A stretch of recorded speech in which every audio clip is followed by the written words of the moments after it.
Good evening. Welcome. Thank you for joining us, those of you who are out there in the internet. My name is Alex, and I am the DM for some of the next 24 hours, but for all of the next 3 hours of the first session of this evening's 24-hour roleplay game marathon. Before we crack on, I thought I would explain to those of you out there what we're doing and why we're doing it. We are coming to you from the Place Theatre in Bedford. We're a small theatre, community space. We do all kinds of different things. One of the things we do is a festival called Gameplay, which is a celebration of all of the great things that happen when we come together and play games. And as part of that, normally, we run a section all around roleplay games. But, as you may have spotted, there has been a pandemic, which has meant that festivals don't go ahead. So, this is our crazy response to that situation. We decided instead to put together a 24-hour live streaming event in which we will play, between myself and my co-DM Simao, 9 different roleplay games with a rotating cast of players, friends, people we play with regularly, people from our D&D youth groups, all kinds of different things happening. This, surprisingly, is funded by the Arts Council of England. So, thank you very much to the government and, you for paying taxes in England if you live in England. It's also funded by the Foyle Foundation, who are a fantastic charitable organisation as well. We are going to kick off the first game of the evening with some good old-fashioned Dungeons & Dragons. 5th edition. We are starting with one of the mysteries from the Candlekeep mysteries, recently released. Our level 4, called A Deep and Creeping Darkness. So, players, if you are all ready, it looks like you are. Your group has been contacted by a wealthy merchants guild. They heard of your recent exploits, saving a small town from the encroachment of a young black dragon, which you managed to chase away. And in doing so, you have earned a name for yourselves as trustworthy individuals who can be called upon to deal with problems should they arise. The Merchants Guild are very keen to find out what has happened to an old platinum mine, nestled away in a small town called Vermalen,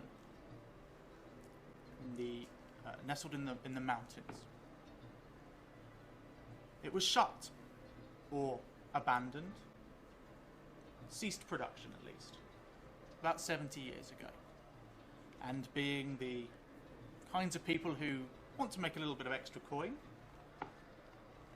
they have enlisted your services and suggested that you go and find out what's going on, or what went on, and either report back or deal with the situation.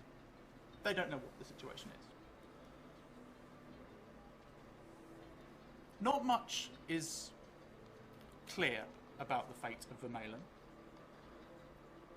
It's a smallish town, perhaps less than 100 people living there when it was at its busiest.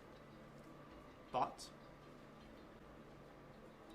they have requested from the Candlekeep archives any information that the Candlekeep archives has on the town, and produced this book and sent it to you, or given it to you as part of your mission.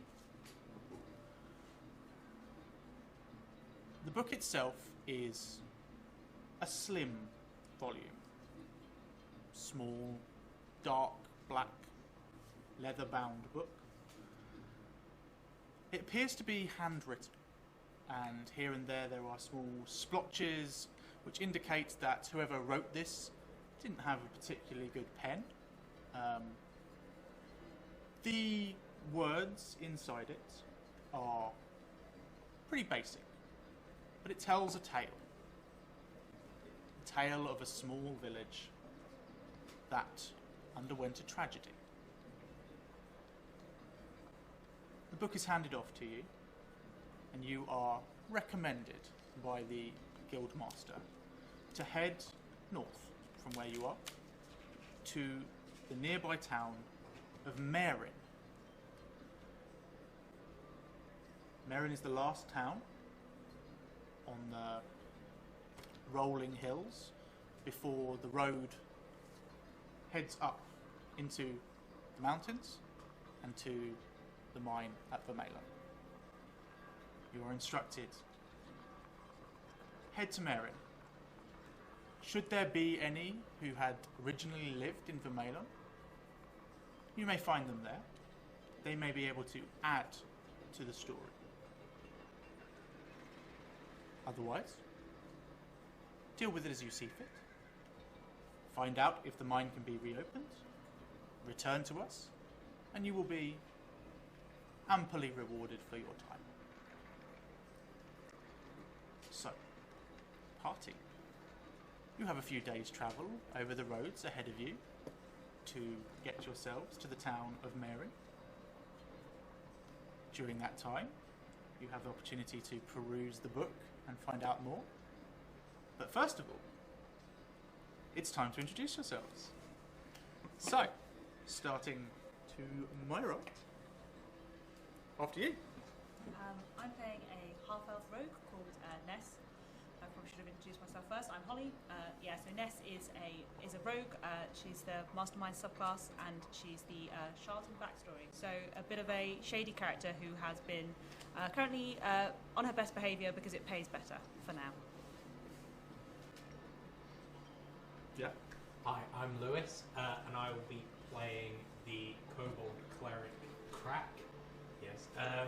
He is a War Domain Cleric, level 4 with the Acolyte background. He serves Torm.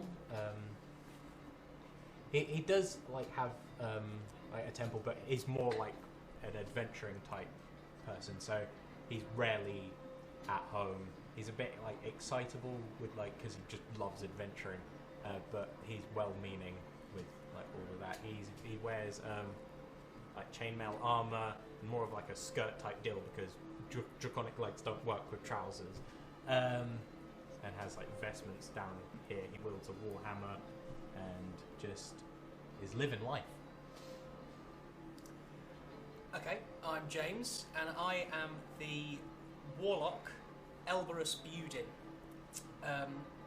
I'm Asimar, so it is a race that looks superficially human, but they are descended from they are kind of the ancestors of gods, so they have various kind of godly powers.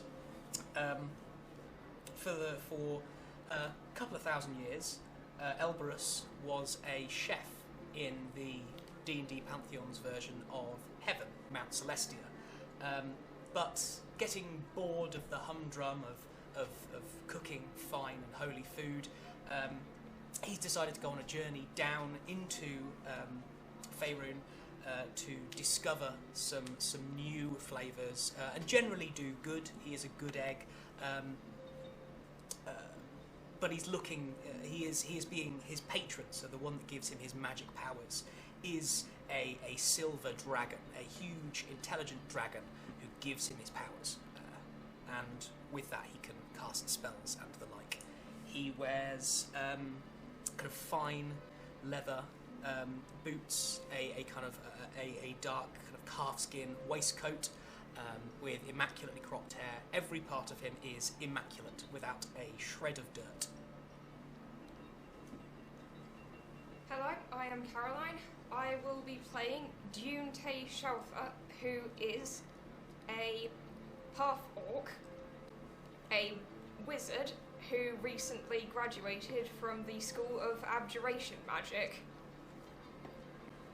They are very well-meaning and enjoy showing off their extensive knowledge of the magical arts, and hence will explain every step of a spell mid-casting, regardless of whether anyone is listening and or caring.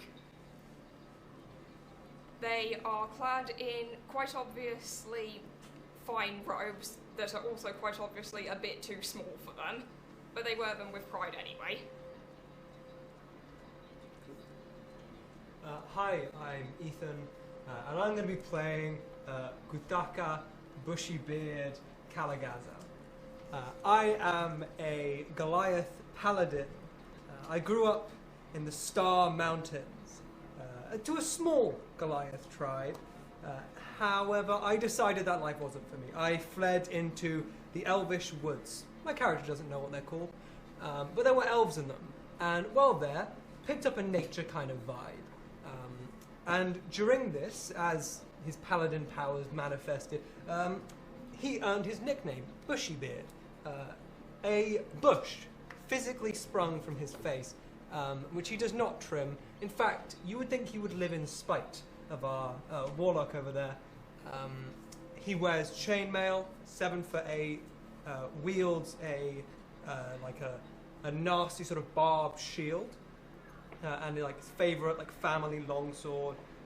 Pretty much everything about him has like some sort of like flower embolism or like tree on it. Not for any sort of design choices, just anything he picks up a kind of nature vibe. It just sort of changes over time. Fully like green metal. Metallurgist, finding fascinating. And that's my character. Thank you. So, party. Elberus, Ness, June, Crack, and Guthar. The road ahead of you is winding across the dusty plains that lead to the foothills that nestle at the bottom of the mountains where your final destination lies. The day is warm.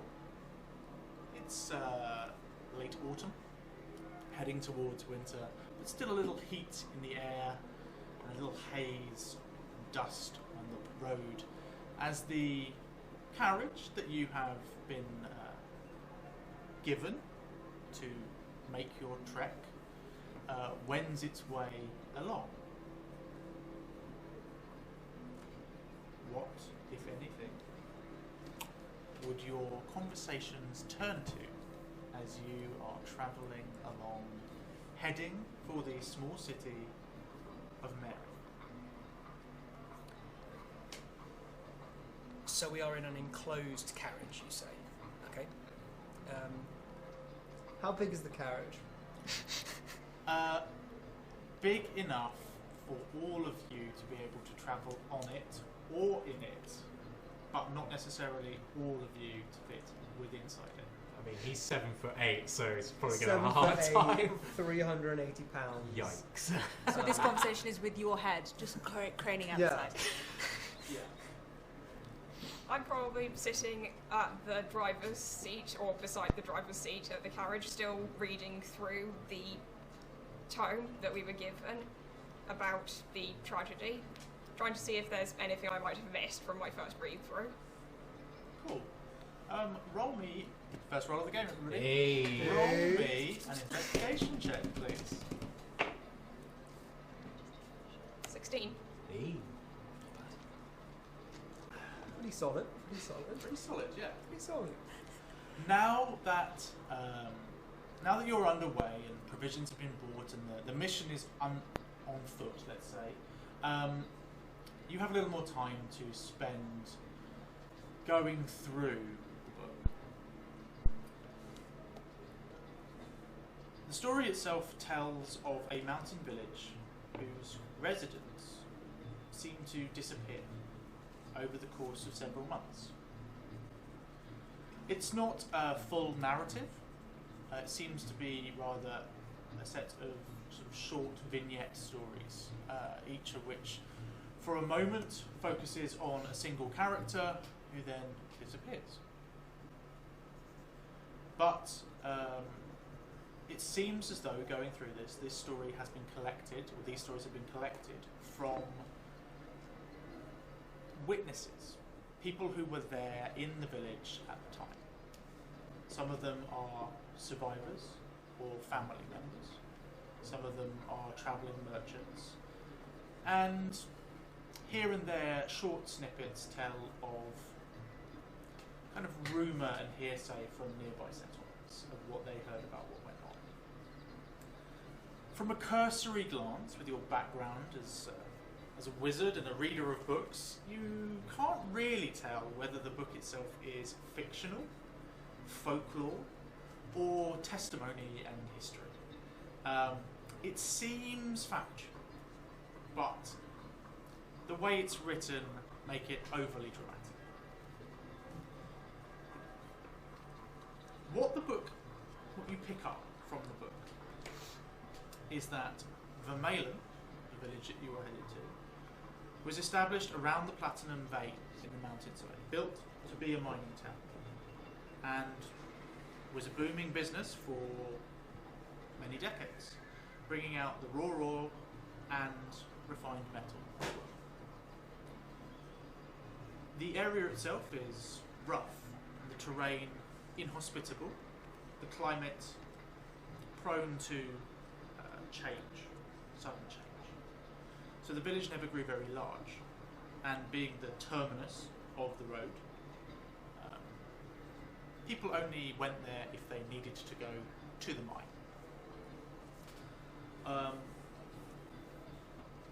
The nearest town, the town of Vermalen, that town of Merin, is about 3 days horseback from Vermalen, and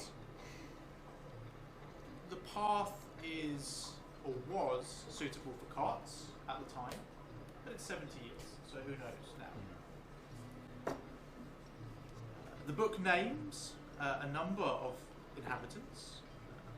Particular attention is paid to the mayor, by the name of Lay de Vezin, mayor of the town, woman, L-E-I, as well as two talented dwarves, one of whom is a smith by the name of Tormund, and his wife, Blennis. Story says that 70 years ago, an explosion occurred in the platinum mine, and the tunnels collapsed. The workers and miners who were in the mine at the time were buried under tons of rubble. The book mentions that 60 miners were underground that day, and around 30 of them died in the initial collapse, it's believed. The tunnels remained unstable, and so rescue was hard and dangerous. The miners who survived the collapse were trapped for days or even weeks before they were rescued, with many of them perishing before they were freed. In the end, 16 came out alive. 11 were never found.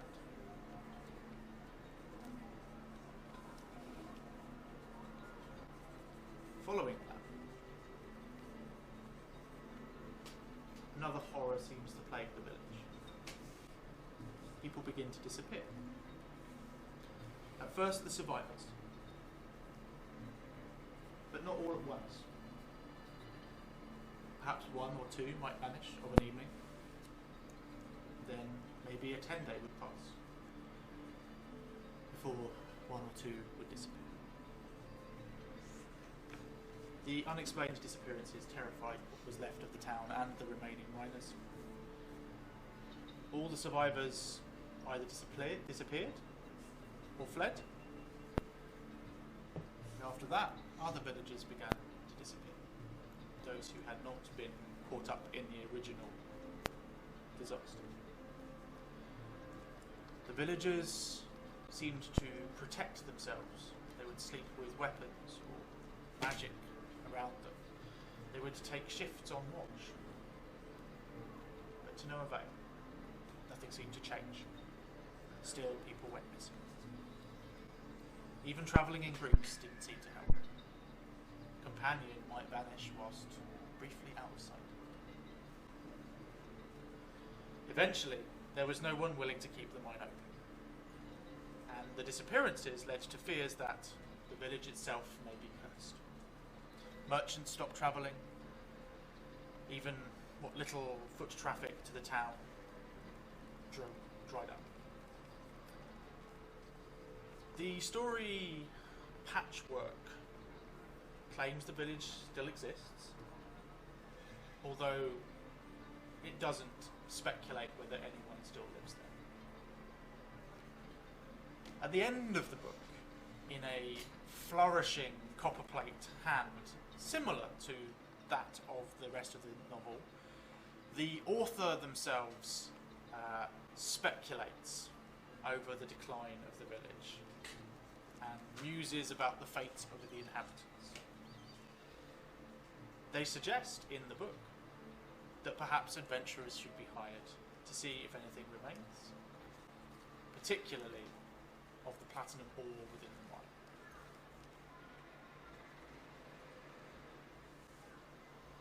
That is what you yield in the book.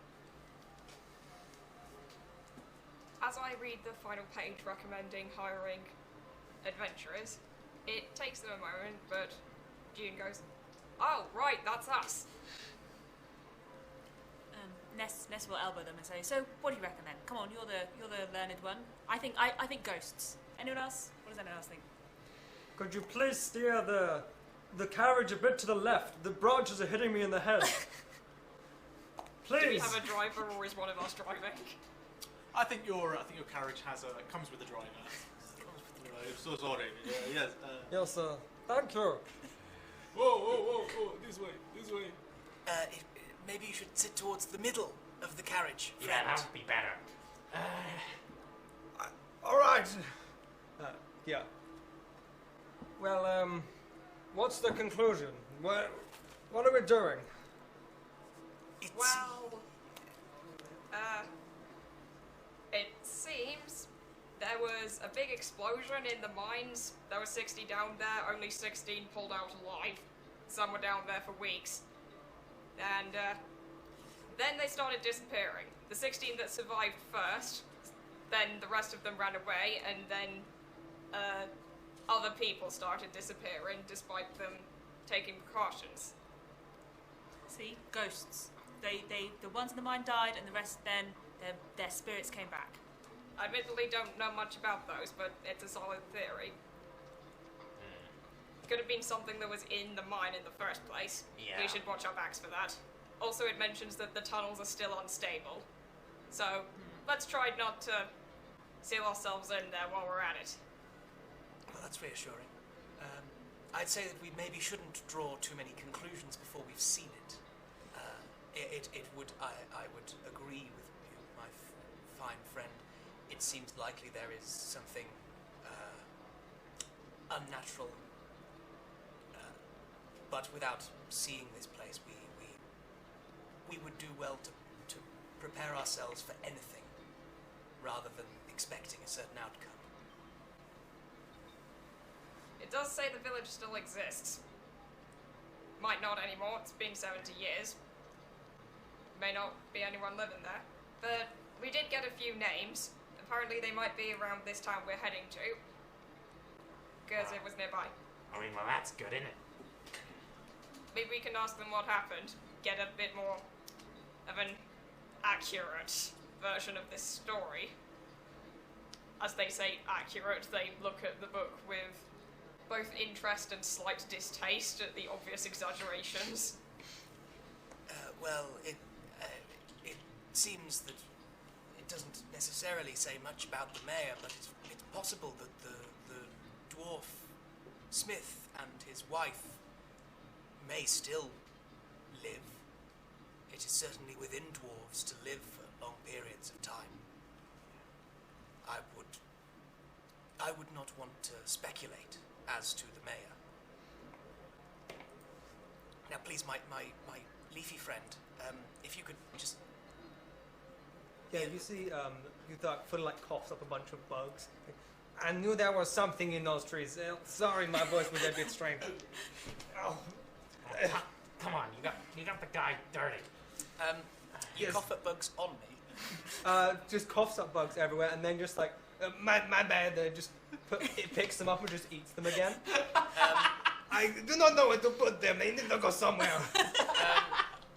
At the You should try these. These are very nice. at the expulsion of bugs, Elberus goes very pale, and recoils up into the corner, in terror of the bugs. It is all right. I will be. They'll be gone soon. Yeah. Crack just grabs like a loose cockroach on the floor and just like chews it.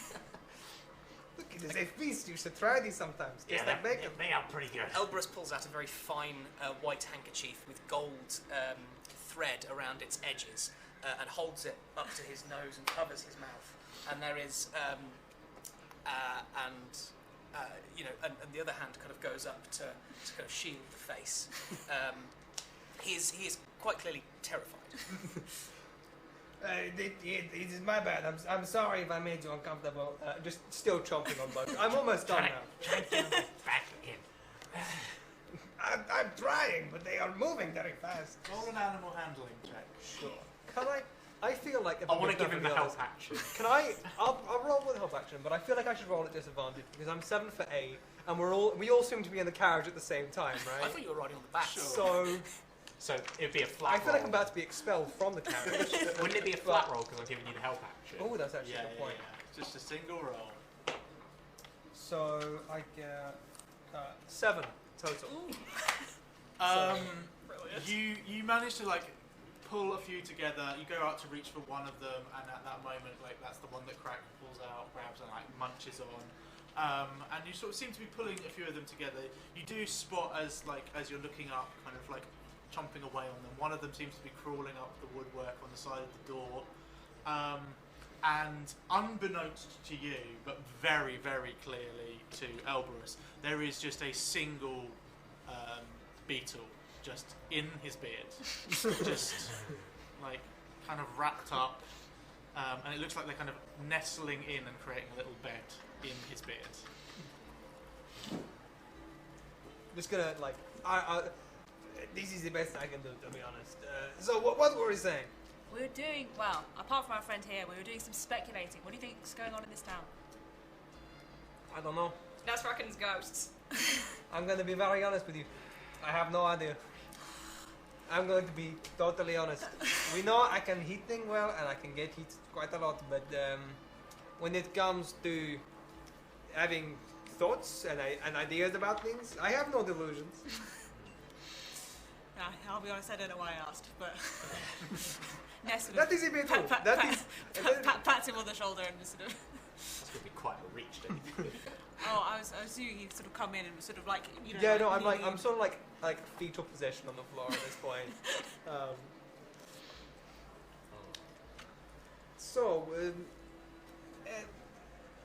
I think whatever it is, we should be cautious. No, I mean we still, you know, you mentioned that they were disappearing. Definitely. Disappearing Whether- people, collapsing, unstable tunnels. Yeah, Sounds dangerous. But we were hired to do dangerous stuff. that is our job Of description. unspecified variety. Yes, well, I can't say Agamemnon might have been a more straightforward task, no? But this one will be interesting. I can feel it in my bones.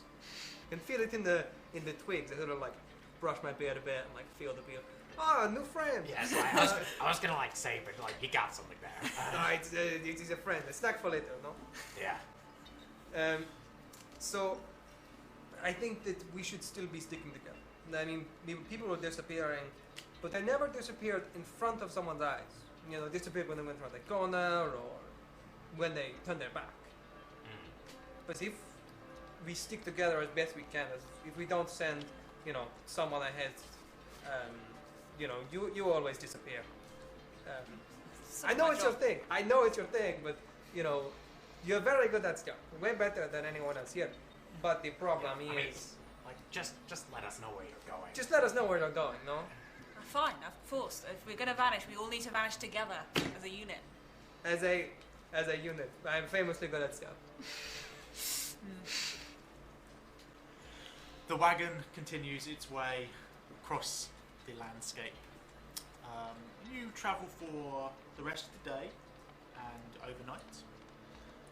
There is a change of horses in between and a change of driver, but otherwise the wagon continues and you are able to sleep. Around about 11 a.m. the next day, you hear a shout from the driver who announces, "Merlin in sight! Probably only about half an hour. Get ready." Ah, excellent. You have been a great help. What is your name? Gunter, Oh, thank you, Gunther. You're a good man. What sometimes. What time of day is it? About 11 a.m. Late morning. Okay, well, in order to have a little sleep, Elbrus had cast Minor Illusion, and he brings up a very fine velvet red curtain, and then quite deliberately, peers around it at the green man, and then draws it around him, and disappears. You can still see his legs, though. So what is our plan when we go in? Are we genuinely intending to stick together the whole time? I think it would be best. Well, I mean- you fight way better when you are hidden. No, I mean- you say that. You hit harder. But also Things when there's die other people. faster when they can't see you. Yeah, I mean, for now, the disappearances only took place in the town of Vermeil. So, we could, in this Marin town, we could, obviously, split off. But once we head over to Vermeil, maybe it's, worth us sticking together. We should just be careful. They did say, didn't they, that some of the disappearances they spread to nearby towns. That was mentioned. I never mentioned that. Okay. Looks at the green man a little bit weirdly. Yeah. Elbrus draws the curtain back. I think we should probably stick together. If we are... This is a town. If we're going to split up in Marin, we should arrange a point where we meet back, and preferably a time that we can measure by the sun. Yeah. All right. Well, what are we even? We are just investigating. We're just speaking to people, checking out the area. Yeah. Okay. We're trying to find preferably one of these three people. I show you the book and where I've probably underlined three of the names. In removable pencil, of course. Yes. These three. A mayor, a smith, and the smith's wife. They survived the tragedy. Okay. Might be able to give us more insight on what actually happened. Yes, that is a smart course of action. Who here is best at talking to people? We're going to need someone with some sort of charisma. I get the feeling you're quite good, Well, Mr. Bugfear Man. Given my patron being a giant silver dragon, I have always been told I have somewhat of a silver tongue. This is a good pun. I like. Well I done. like it. It's a good pun. Oh. To smacks his hand on the The carrot. whole Oh, he's very good. He's very good. the whole I carriage do moves. enjoy your Please, jokes. no puns in the carriage. It's very much. 2'7" over here. Almost Jim squish hastily crack. slips her finger over and casts mending on the general area in case you broke something. Yeah, the last time you made a knock knock joke, crack almost died. It's Yes. So I would imagine I am maybe one of the better ones for persuasion, but I wouldn't want to take anyone Well, else's. we'll let you take the lead. I'm not sure anyone else is their thing. I'm okay at it in a pinch. Oh, I'm sure. I'm I not mean- half bad, but I'm more used to lying to people, if I'm honest. It's, I mean, I can talk. That doesn't make people like me. So often the case. okay. Well, if you take the lead with the investigation, someone's got to know. It's a pretty small town around here. I You know. concur. The kind of place where everyone knows everyone. So. The carriage comes to a halt, and the door opens, and you hear the voice, "Oh, here!" You peer out into what appears to be a bustling market square. town itself, tall houses, neatly and closely packed together with tall pointed roofs, showing that this is a city or town used to heavy snowfall. The air here in Marin is colder. How do you spell Merin? Maerin. Marin is colder. And there is a start of a winter chill in the air that reaches you here.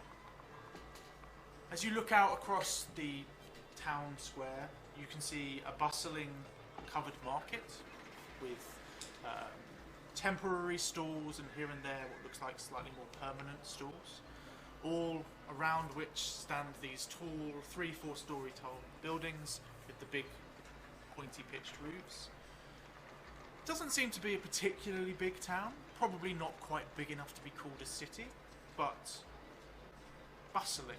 And the market itself seems to be filled with traders of all types, descriptions, flogging wares from across all 4 corners of Sword Coast and wider Faerun.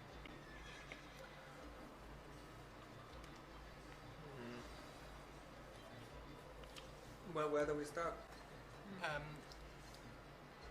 So there's a number of stalls, you say? Yes, a bustling marketplace, perhaps 40 different market traders, people coming and going. Okay, I approach one that looks to be selling. Is there one that looks like it's selling fruit, like an apple or something like that? Yeah, Okay. Yeah, I look for that. I walk up to the stall, hands behind my back,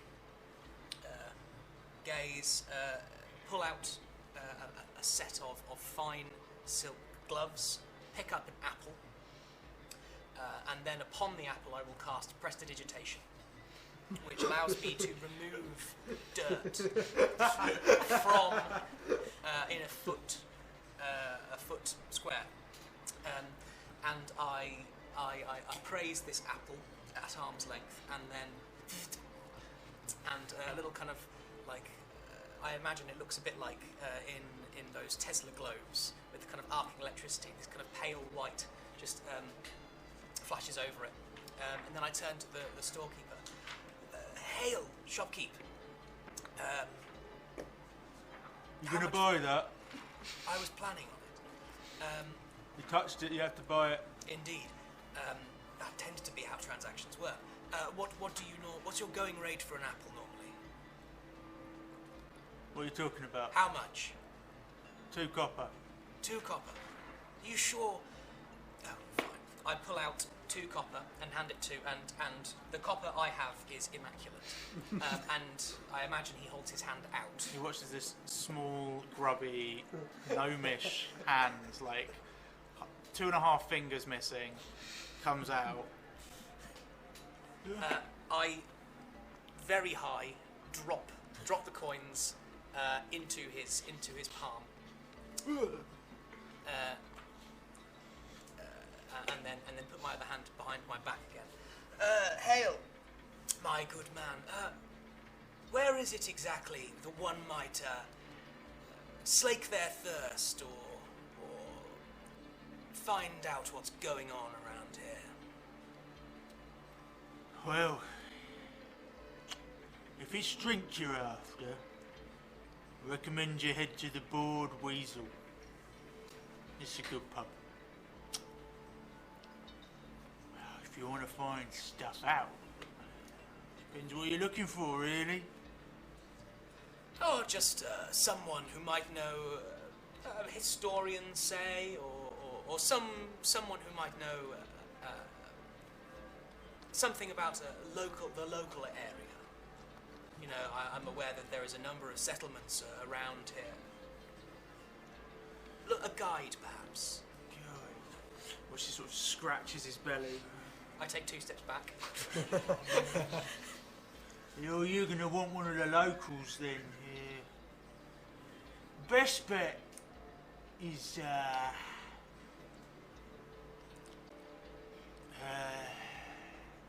Astra Vaughan. weird one, that one, but he always seems to know what's going on. Can find him over at the in the market. There's this what's it called? Something about flowers. Star petal, yeah, something like that. Star petal florist. I think they're local. Anyway, they always seem to know what's going on. I thank you, my good man. You have been a great deal of help. You gonna buy any more apples? I Go look on, down buy at an the, I look down at the apples, and what is the selection like? I would have picked up, I would have picked up the most good-looking one. Are these a motley selection of apples, or are these, you know, kind of? Roll an investigation check. Okay, investigation. I'm not bad at that. That's going to be 10. 10. Yeah, they look. I mean, you've definitely picked one of the better ones, but they look pretty good, pretty edible, shiny. Some of them are green, and some of them are kind of a greeny red. Okay. So I look back. 2, 3, 4, 5. 4 more of those, sir. Would that send me back? I mean, surely if I'm buying 4 of them, you could spring for 4 copper. I pull out very shiny copper coins and fan them in front of me. This many, my good man. That'll do. Thank you very much. He grabs them out. He goes to grab them from your hand. I recoil. Look. I'm sorry, sir. I'm an eccentric sort. Please, just hold your hand out, and I'll drop them in. It's a custom. Right. Puts both his hands out this time. I drop all 4 into his hand, and then, still wearing my silk gloves, I obviously this one is lovely and clean. I put it into a little knapsack. Pick up another 4 and appraise them, and then all but one of them I don't clean, and then turn to the party and toss one of these lovely apples, and the one that is, it's not dirty, you know, you wouldn't sell a dirty apple, but I throw one that's got some extra fibre on it to the Goliath. Right, It's very tiny. right, friends. Well, it seems as though our best bet would probably be Astra Vaughan, supposedly a knowledgeable sort, who will be down at the Star Petal florists, just, I assume, down the way. Other than that, there is a local tavern called the Board Weasel, which I would imagine is probably as good a place as any to get the feel, the lay of the land, so to speak. It depends on what you think would be the best one to start with. I say the florist is closer, no? That would follow. Alright. Well, let's see. What's faster, me eating an apple or the florist? Just fully one bite. I spit the seeds and pass as well. Roll a Constitution. Oh, for sure. save. Yeah. Please do not choke to death in the middle of this marketplace. I'm rolling with my new skull dice. Can I for cast this one. guidance? This is very important. No, it's too quick. Oh, Just yeah, fair Because enough. I am a beast at eating apples. I live Probably with 2 a for 7. feral Goliath 7 in for the 8. I'm woods. probably not going to see it just from height alone. Another 7. What's your bonus to apple eating? Your stat? I actually, it's a +4 to eat apples. Oh, okay. I mean, you don't want to min-max apple eating. Exactly, right? What happens if there's a banana that comes into play? Yeah, exactly. Yeah. What do you do, right? Yeah, well, There's nothing bad about the apple, but it's not particularly sweet. And as you literally just throw the entire thing into your mouth and just crunch down through the whole thing. It is sour, really like sharp, bitter, and then that like aftertaste of like just sourness, like kind of like, and you just watches like all of this sort of partially digested, or not digested, but partially chewed up bits of apple kind of like just make their way down and just nestle on the top part of Guthaka's beard as this sort of just drips down. But yeah, not super pleasant tasting. These goes Fred, it looks like you've got a little snack for later as well. That will feed the bugs. Oh, Ripen them up. oh, isn't that glorious? There's a beetle in there. Oh, I love this. There is more than one beetle in there. There'll be better Oh, I than know that about it. Are you quite alright? You look very pale. I don't like the dirt. Picking the stalk from his teeth right now. I'm not a fan of the dirt. You might say I hate it. But you might say that. Yeah, we all hate I something. don't hate anything. But just as nice as this whole vibe is, I'm going to cast Druidcraft, and I'm going to make this whole area smell like cleanly cotton sheets. And whenever I leave the domain of the nice smell rather than Rotten Avenue, I will again Druidcraft. And I will start paring the apple into slices with my dagger. I do not take a bite. So, Astrovorn, I take it? We're going to Astrovorn. What is this forest called? Star Petal Florist, supposedly. All right. Apparently it's hard to miss. I would like to think that my good man, we look back at the gnome who... You want any more apples? Uh, I've got a pear. Yes, I'll take I have not of seen a apples. pear in Yeah, about take the pear. 3 weeks. No, just actually. Pair of apples. Oh, pear. the long apple. I chuck you 2 copper to buy me the pear. I step back and they fall to the ground. I'm not touching. Oh yeah, can I get a pear, please? You want the pear? Yeah. Just yeah, you can grab it. You go to reach out to it, and like most normal pears, didn't look right. Looked like it wasn't ripe, and then as you went to reach for it, it just explodes in your hand like pears do. That's good eating, that one. So I've had that a couple of days. Astrovorn then. Quite. The apple I'm guessing I've got is still equally sour. No, your one's fine. Oh, damn it! I was gonna think about what I could put a tart cooking apple. But no, I've got like a fine Braeburn or something. Can't you prestidigitate sourness into it? Yeah, it's a rare thing that prestidigitation can do. It can turn like any sort of apple into like a royal gala. It's not very disgusting. I always thought it was really strange in the player's handbook that it's got like a really broad spell description, and then there's the bottom one. It's like you can turn apples into royal gala, but only royal gala. Yeah. You wouldn't have thought. But, Yeah, the latest errata from Wizards would just added that. yeah, royal gala. Anyway. Who is looking for Star I will. Star Petal? Yeah, I mean, I I'll give it a will. shot. I will start walking forward again, just still paring a bits of apple. Anyone who would like to, please roll me a perception check. Being a kobold, I've got to roll with disadvantage. Absolutely, yep. Daytime, Just bright get light. worse. How is it Oh, that getting is worse? atrocious. I got a 4. Alex, I got a 4. That is an 8. 15. 18. At least we got some people with Um, good options. I have been shooting pips at people through like a pressurized hole in my mouth, and I just have not seen it. Pressurised hole. The hole in your teeth. Yes. Yeah, there's a big like hole in my teeth.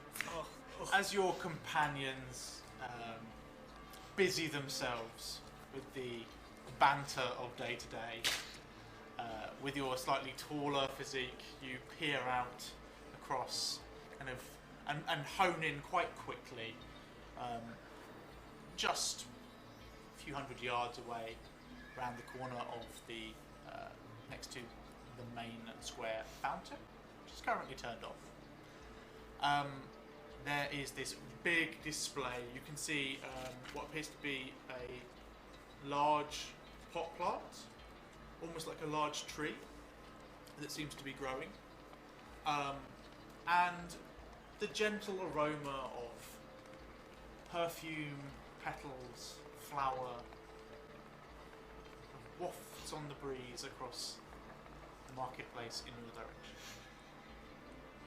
See that over there? That looks promising. Smells delightful. Indeed, I might get one of those for my ladle. Ah, you mean I the will dirt? cover. The dirt smells. The dirt is a good kind of dirt, you know, earthy. No, my friend, you do not smell like that. I hate I No, hate to be that guy. The smell of city dirt. Oh, the smell of the city is just wonderful. That's why I've been casting this spell. So Ah, yes. I'm sorry I'm so short, my friend. Anyway, let us talk to this fine individual. At this point, I've wrapped up the half of the apple, only a half of it, in another one of Are you mine. going to eat that apple? I was going to cook with it later. Ah, I would like to think I do you'll enjoy your meals. I do enjoy them. Well, yeah, I'd like to think you'll enjoy it more when it's cooked. I will wrap it up in another handkerchief, put it away in my knapsack, and then I will take off the gloves and hold onto each one, and then each one, and then I will fold them over, put them in my top pocket of my waistcoat, and I will walk over. June, shall we? June who walks beside over us, and kind of coughs under their breath very deliberately, and you can just make out as we walk over. Okay. You Is make- there someone tending this store? You make your way towards the stall holder, who is here, surrounded by cascading, tumbling greenery and like the autumnal changes of leaves of some of the plants. Also, a handful of what could best be described as pot plants or house plants. Beautifully tended. You see a relatively tall half-elf, pale skin, shoulder-length red hair streaked through with white and grey, kind of pale, cloudy blue eyes that look out at you from an older face, the slight pointed ears of the half-elf poking out through the red hair, but a kindly, weather-worn face. Simple, pale green tunic, kind of leather jerkin with perhaps has little bits of string hanging from it, and a pair of secateurs hanging from a basic, simple leather belt. And they seem to be in the process of tending to a small bush, just making little clips to it before sort of seeing, or sensing the two of you making a beeline for there. And with the rest of the party in their wake, looks over at you and kind of like clocks you. Ah, customers, wonderful. My name is Astrovorn. Welcome to the Star Petal Florist. How can I help you? Would you like some of our petunias? They are a little out of season, but I have been keeping them very nice. Do the petunias look like they would make a nice flower that you can just tuck into your top buttonhole? Yeah, absolutely. Have they all? Are all the plants? Have they bloomed? All of them, or are they kind of in different states of Various flower? different states. Some Okay. of them are heading into their kind of autumn leaf. There's a few evergreens in there as well. And then there are a few kind of summer plants that are still going strong, like the petunias, which are kind of it's a bit odd to be this late in the season for those kind of things to still be flowering. But this person seems like a kind of green-fingered horticulturalist. So. Well, my fine friend, may I just say your stall has such a wonderful aroma. I would inquire as to, I am maybe not looking for something so ornamental. You don't happen to have any herbs, basil, oregano, parsley? No, that is not. Well, it may have. There may be a small pot of something. Normally, others deal with the food. Most of these things they are not edible. But I can have a look if that is something that you want. What exactly are you looking for? Well, I was going to predicate exactly what I was planning on using, depending on what we found along the way. I was merely looking for some kind of inspiration. No, I know, I have. And you watch this sort of disappear off for a moment, and they come back carrying pot plant about that big, in which is a small rosemary bush. Will this do? I'll take a clipping of that if you wouldn't mind. You don't want the whole thing? Well, as you can see, my good man, I am not in quite a state to carry such a well-tended plant. Thank you. I suppose. What would you want for the whole plant? Oh, for the whole plant, it is. This is 3 gold pieces. This is very, very, very nice. But if you only want a clipping, looks around, sees who's paying attention. I could let you have a small clipping of it, if, in exchange, you can give me a juicy piece of gossip. Well, we are new in town, so if you're looking for juicy gossip of this area, then you Do might. I hear this? Yeah. I'm just gonna whisper to you. You don't get very close. Okay. Then I'm gonna get there, and I'm not gonna move. We Chinese whisper it along. Like an order of cleanliness. I think maybe a bit of juicy gossip is maybe where we're headed and why we're going there. No? But he wants the juicy gossip. We're looking for juicy gossip from him.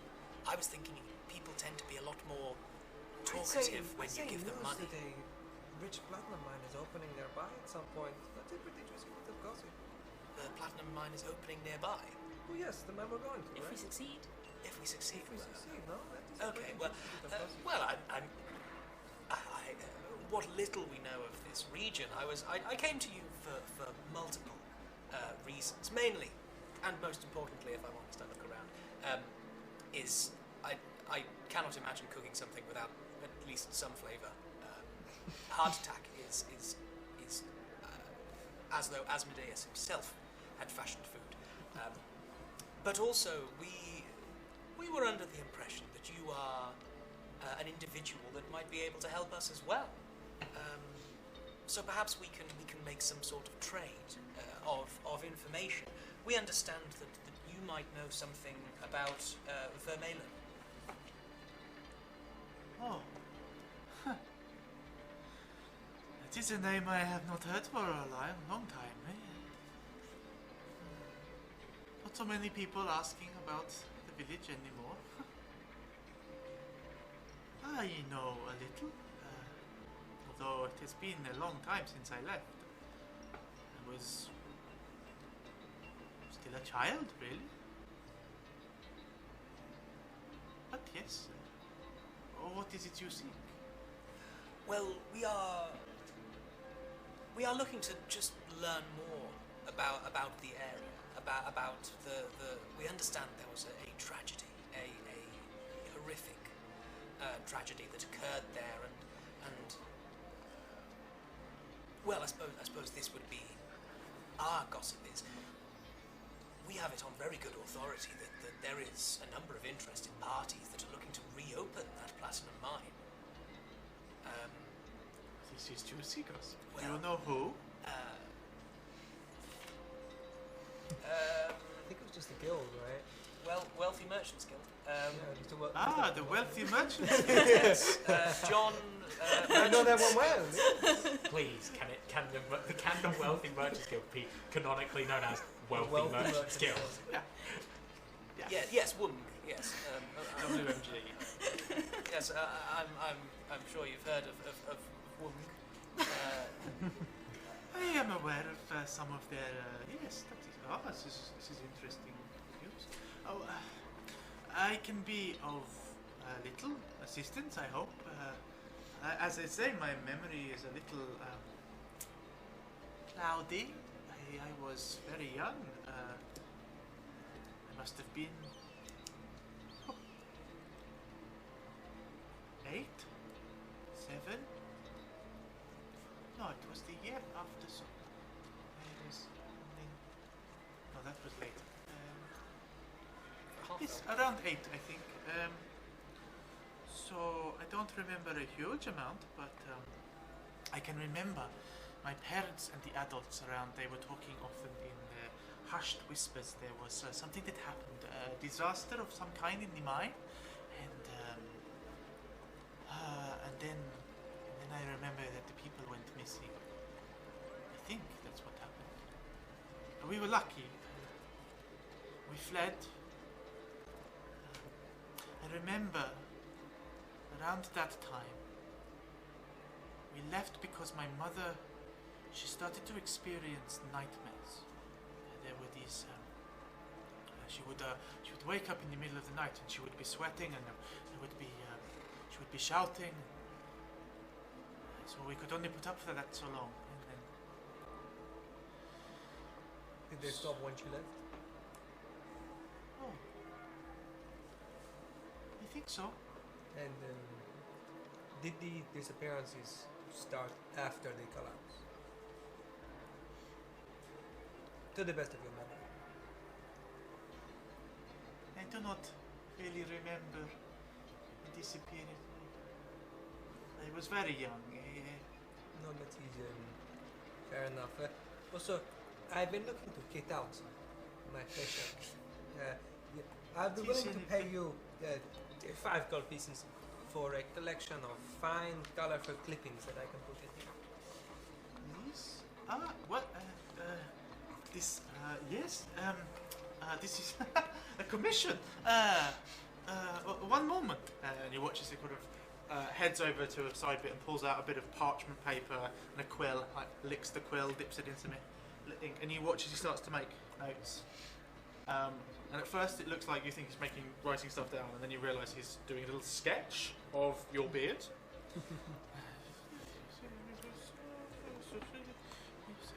Yes, I think some bit. While this is happening, I'm going to be like, okay, well, we can discuss now. What is it? Well, I mean, we haven't learned a great deal more than we knew before, really. I mean, are we going to ask about the mayor? Obviously, they might still be here. We can ask if he knows them. Well, can I recall how long half-elves live? Just my character. They've got an intelligence of 12. They live roughly, but although slightly longer than a human. Oh, okay. So they can live to sort of 115, 120. Okay, so it's not. I was thinking, like, you know, if his mother was like an elf, then we could just go ask her because she'd still be alive. Yeah. But it's probably likely she's dead. He's in his late 70s. Your intelligence score is like creepily close to double mine, and I'm not sure how I feel about that. My intelligence score is part of his. Yeah, well, it's charisma. Yeah. Which doesn't seem to be coming across too much. No.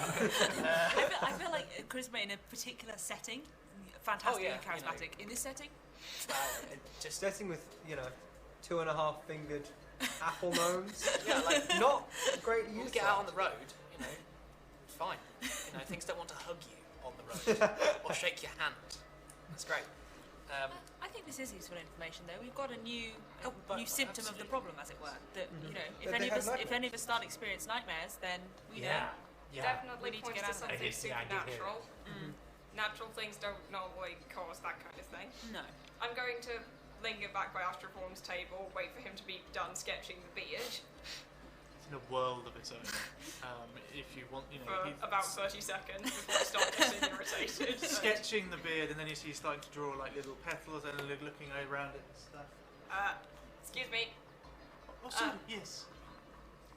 For one of those gorgeous petunias for my buttonhole, would you be able to tell us anything about these three? And I'm going to show him the names. Yes, here they are. Lady Bussin, who was the mayor.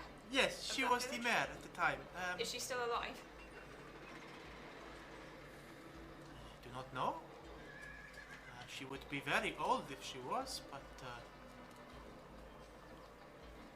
I do not know.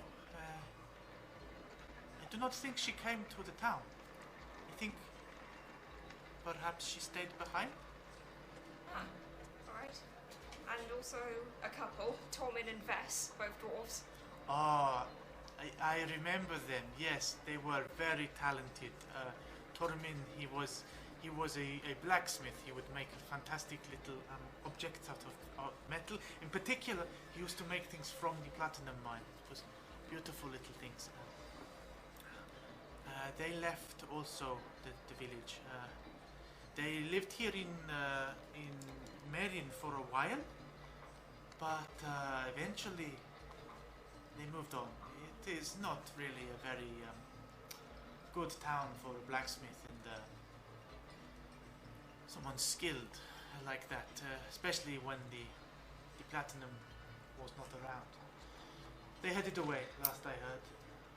I don't know where. They didn't leave a forwarding address. But, Well, thank you very much. Useful to know. And how much for one of those petunias?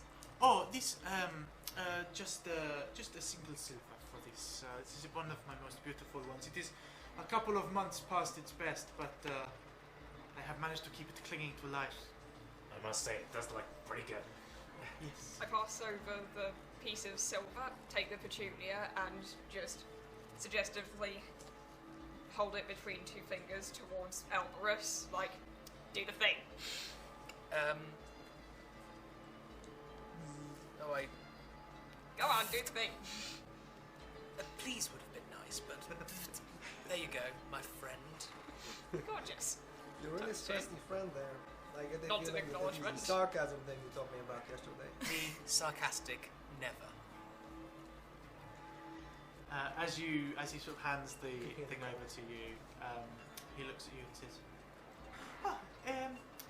yes, if you... I'm sorry I cannot be of more help. I was very young. If there is more you wish to find out, I would recommend speaking with Lucas. He is the tavern keeper at the Board Weasel.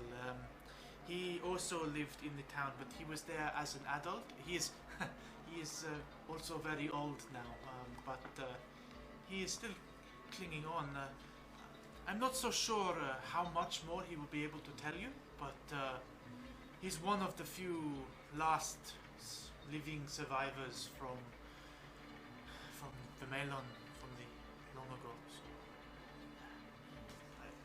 this will take a couple of days to get the best things, unless you would like an immediate. I think what we should do is we go speak to Lucas, and then we come back, and then I get what. So you have 1 to 2 hours. Obviously, I'm not going to expect your best work. Okay. Do not feel too rushed. But I need something. I'm gonna go into a place. I might die. I'm not dying with a bad beard. Yes. I can respect that. Exactly. You can't grow a beard, but I'm glad you can respect it. Yes, I sense you would benefit from a little He always says I could benefit from some basic hygiene, but I suppose Quite. But some of nature's plants must be left to run riot in order to achieve their best. So I guess it's also the same for people. Yes. But I can certainly sort this for you. Very well. 2 hours, okay. And whatever you do will turn out beautiful. Oh. I can tell from your store. Just buy the Beatles. He's one of those. Yes. Well, shall we see this? I had forgotten his name. Lucas. Lucas. Yeah. Yeah, lads. I could use a drink. It's been a long ride. Sorry, would you mind giving us directions to the tavern? Oh, yes. And he just points across, points out, and you can see just past some of the market stalls, one of the tall buildings, hanging out the front of it, a tavern plaque on which is painted a bored weasel. Or as in not entertained. Bored, as in, yes, as Okay. in unentertained. Okay. Didn't know if it was some mythical creature. a mix of wooden plank and castellet. Okay. Elberus is going to kind of walk forward, but he is going to stop before the shutter doors. I assume there's some kind of shuttering door system, or at least a door to open. Full door, yeah. Yeah. Everyone sort of nearly runs into the back of you. Just like Yeah, I just stand to one side. Me being the smallest, just the door's open. Okay. And I will step through without touching it. And I assume we all kind of follow into the bar, the tavern.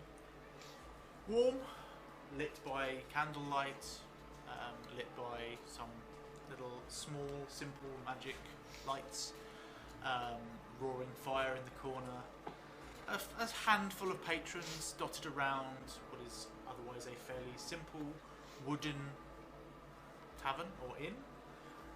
There is a largish dining area for which there are tables and chairs that seat perhaps 30 to 40 people. It seems simple, but clean for a tavern. Clean by most people's standards, at least. There is a warm, inviting, salty smell that lingers in the air. Slightly reminds you of the sea or harbour town. At this time, there are a handful of patrons sat around, but you can see behind the bar a clean rag in their hands, a tall, slightly hunched over, long-limbed, big, long ears, and a big nose that kind of slightly expands over the size of their face. You can see a human, black skin, cracked and lined with age. Hard to guess, but you would put them somewhere between 80 and 100 years old. I was going to say they're probably in their they're probably in their mid-90s. Out the top of their head, which is otherwise completely shaved down the side, a kind of shock of curly white, like a Mohican almost, but it's been left to go a little soft and flop over to the side. And they turn around, seeing you from cleaning the bar top, look over, kind of take you all in. Well, welcome travellers. Welcome to the Bored Weasel. Hello. Looking for food? Food and information. Ah, well. Food I can do. Information? That depends. Excellent. We will take our chances, of course. Yes. I, for one, could also use a drink. You got ale? We're a tavern, aren't we? Excellent. I'll take some of your medium stuff. Like, it's early in the day. I'm not looking to get blackout. Suit yourself.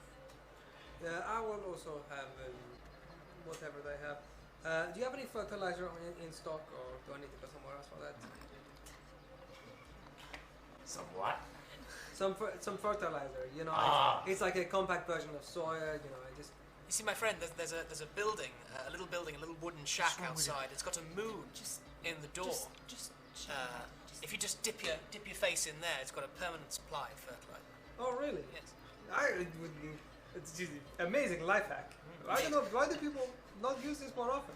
Well, it's one of those in the know type things. Yes, yes. My good man, I pull out like a kind of, it's a glass, long thin glass out and put it empty on the bar. Some of your got any brandy, vodka? Brandy I can do. Yeah. Give me a triple. 3 brandies. Well, 3 lots of 3 thumbs of. Yeah. And I move the glass closer. My small friend. Yeah, can I get some like can I get some like potato chips? Like you get your like potato, you cut it thinly and then put it like in an oven. Sounds exotic. We don't do that. Yes. Never. If you want food, I can do you the salty fish surprise. What's the surprise? Huh. I can't see a sea around here, can you? Oh God. I'll just have Probably a mystery best left unsolved. And you're selling it. I'll just have some lemonade or like lemon juice. Lemon juice. There is a surprise. You come back. He's used the fertilizer trick. I'm curious how your character reacts to me coming back, having followed your advice to the letter. You think? I will have it, thinking that this was all in good fun, because you are not only a paladin who cannot get diseases. No, I will be fine. Yeah. I will be fine. Yeah, he wouldn't have asked anyone to do this that could have actually been harmed. And having had his fun, he realised he's now made a bed for himself, which is the room smells like an outhouse. And so I will cast prestidigitation on the most clingy bits of the fertilizer. No, the fertilizer is going away. Oh, my friend, no. You see, with plants, actually, the best thing to do is you've got to sneak up on the plants, and let the fertilizer do its work. Actually, it works quite quickly. If he doesn't just take me at my word, I'm happy to deceive. My friends. 3 ales, a lemon juice, and 3 pounds of brandy. And fish surprise? No, I think We'll we're have good a at fish that. surprise for the I'll table. have a fish surprise. Oh. I sure as hell ain't eat. I'm not eating that. It's going to be 1 gold, 1 silver for the whole lot. All told. I'll get right away to it. Alright, who's paying? Who wants to cover it? Thank you, Ness. He watches, he sort of goes back towards the bar, starts pouring out tankards of ale, popping them on the bar. Just grabs your glass, takes it back, glug, glug, glug, glug, spills a little bit. Glug, glug, glug. Puts the salt back in. What's there? Lemon juice. Alright, leave that one with me. You doubled it at that time. Man. Thank you, my good sir. So, brings you all to the Bald Weasel. We understand. Lucas, was it? Yeah, Lucas Grosvenor. That's Grosvenor. I. Excellent. We understand that you had your wits about you in Vermeulen before the tragedy that befell there 70 years or so ago. We were looking for anything you could tell us about the disappearances or the tragedy therein.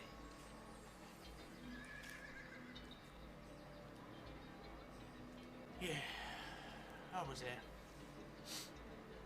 Difficult place. I lived there till I was in my early 20s. married, good life. I was a miner for a while. Then my wife, she passed. I'm sorry. It was a long time ago. And, you know, working hard doesn't get rid of the tragedy, but it helps. She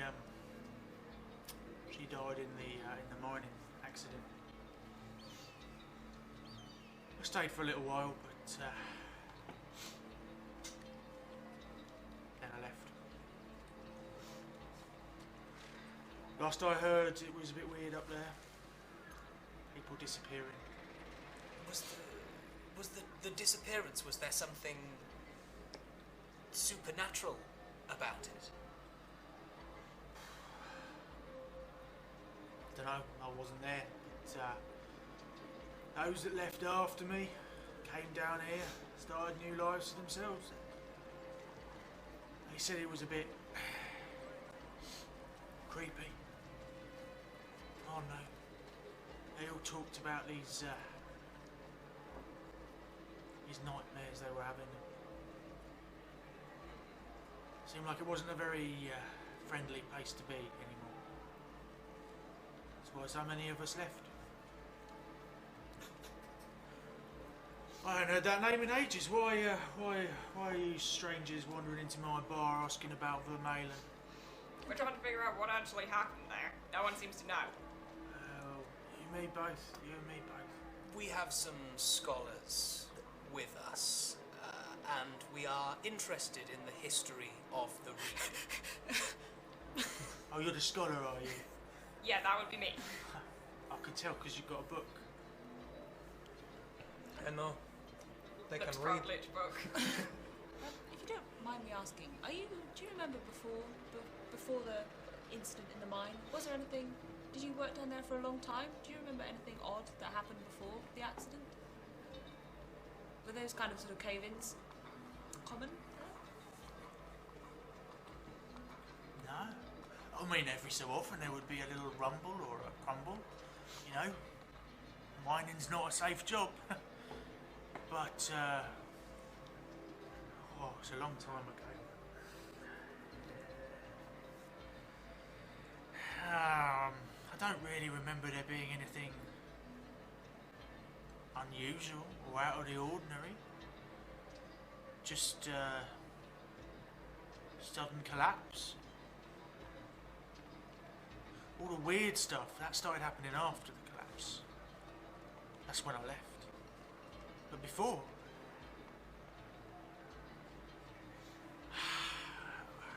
that feels like 2 lifetimes ago, to be honest.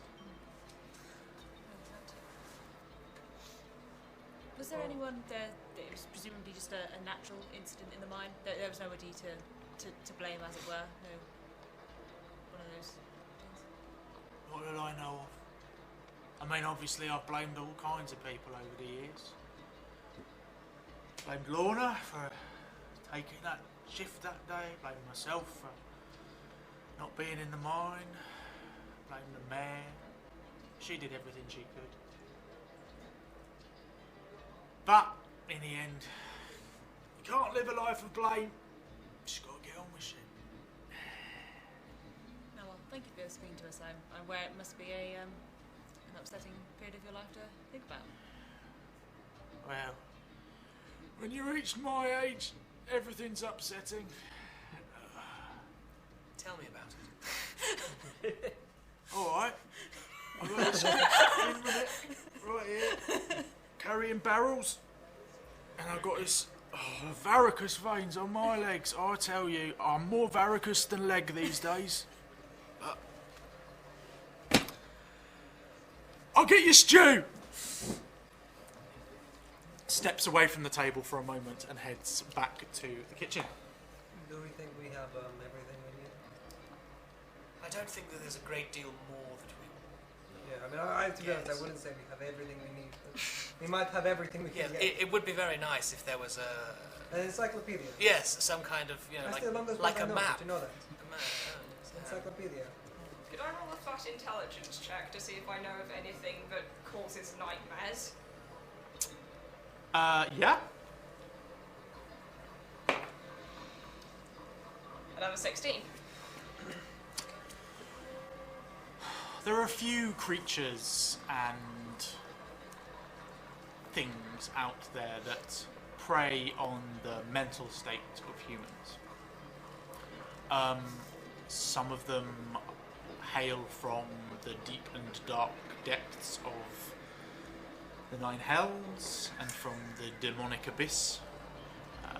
You are aware of a few creatures from that kind of inhabit the realms, the border realms between the material world and the Feywild that touch on the emotional state of humans and humanoids. But with a 16 at this stage, no more than that. Whatever it is, it doesn't sound like regular material plane stuff. Well, I think we've got enough hearsay. I feel like we need evidence at this stage. I mean, if at the end of the day, the WMG said that if the report back was that just the mine was to be closed, then that would suffice. So we get paid either way. It's not sounding great, but I guess we camp there and see if we have any horrible nightmares. So, like, we finish up, like, in here, have a drink, eat, whatever. I don't know what that, like, surprise is going to be, but, I suggest, like, when we've done here, we've got all we need, essentially. Or, like, all we can get. So I think our next logical progression is for us to head to Vermeulen itself. I would concur with you. Yes. I don't think there's anything else we can get from here. We need to get there as soon as possible, and then we need to figure out what it is.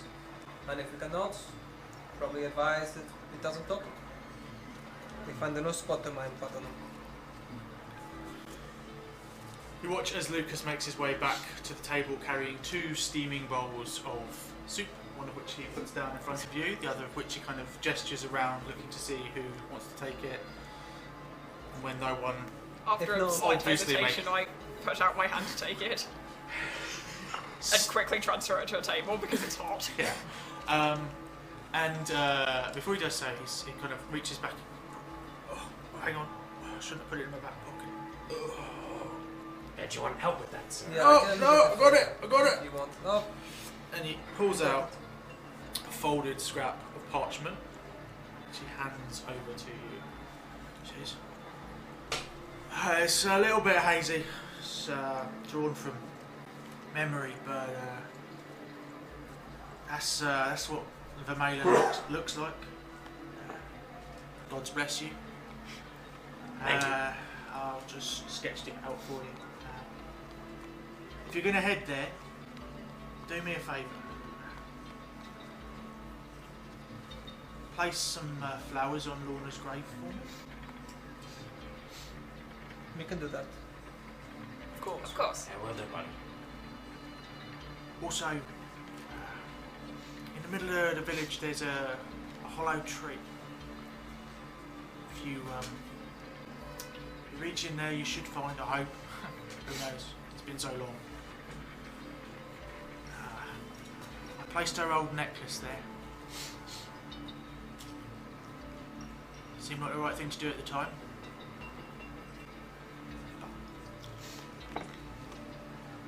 Be nice to have it back. Of course. Just one more thing. You said your wife was called Lorna. Aye. What is your second name? Grosvenor. Oh, I did ask, of course. And I'm taking that she took your name upon marriage? She was good like that. Didn't need to.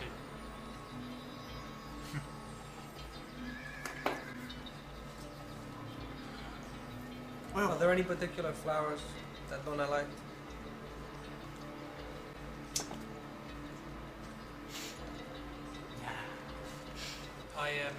she was fairly simple in her tastes. Just, you know, a memento. I use minor illusion. and I will bring up a little floret of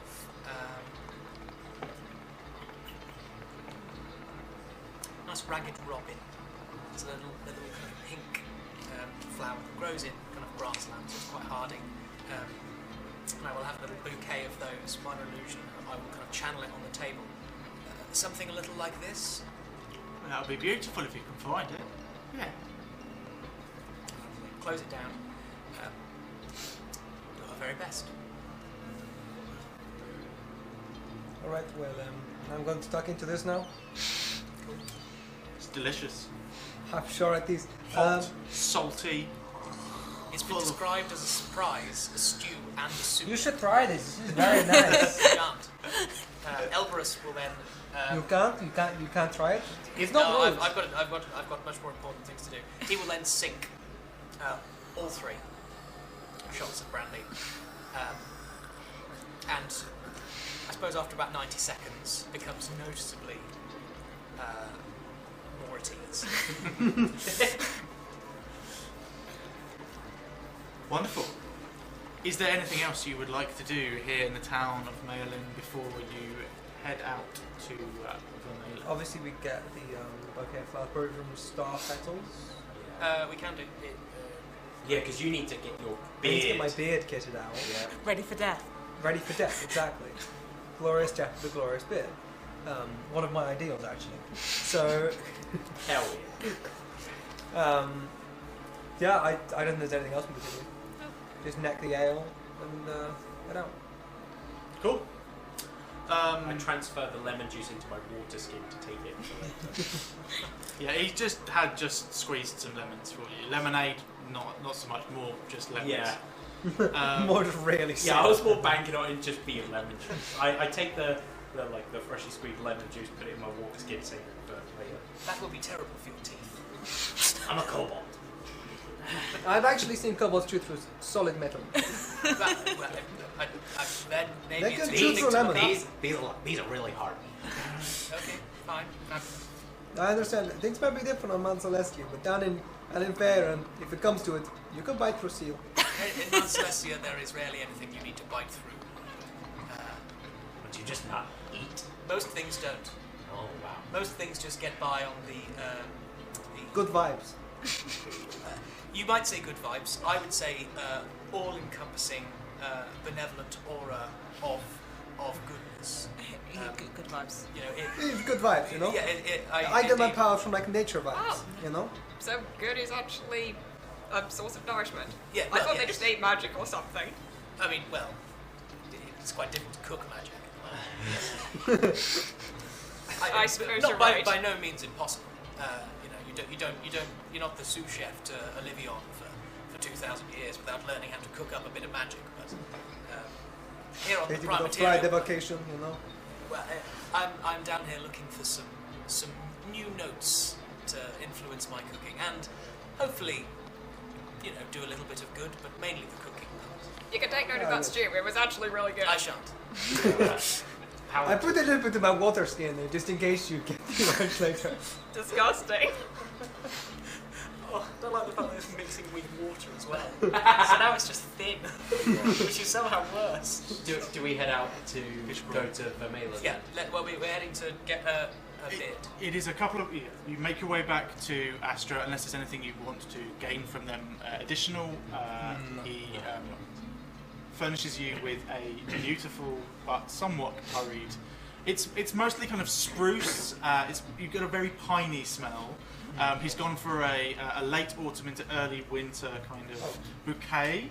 So there's still bits of the rosemary that you asked for, but then also some pine and some spruce, some holly berries as well, like little kind of spiky bits around the edges, and then just a few little tiny the littlest, tiniest little cups of flowers. And he spends his time just carefully placing them into it. Do not make sure that you do not do anything too vigorous. This is a delicate operation, so try and deport yourself in a way that is gentle for the next few days. It will not last forever, but it Alright. Well, I'm hoping that some of these sort of takes root, you know, and it just like continues to grow. That won't happen. But it's interesting, yes. No. Well, I tried. Well, anyway, the glorious bit to die with. So That would be a shame, but yes. Yeah, you get everything you need. You get some flowers to take to the gravesite as well. Something very similar to I what you was just described. thinking something that I could potentially find, as in wildflowers, Oh, also. which is just daisies. It is a couple of days by horseback from Marin to Maine. Can we take a rest during that time? There's a couple of spells I'd like to There switch are up. there are a couple of opportunities to take long rests overnight. I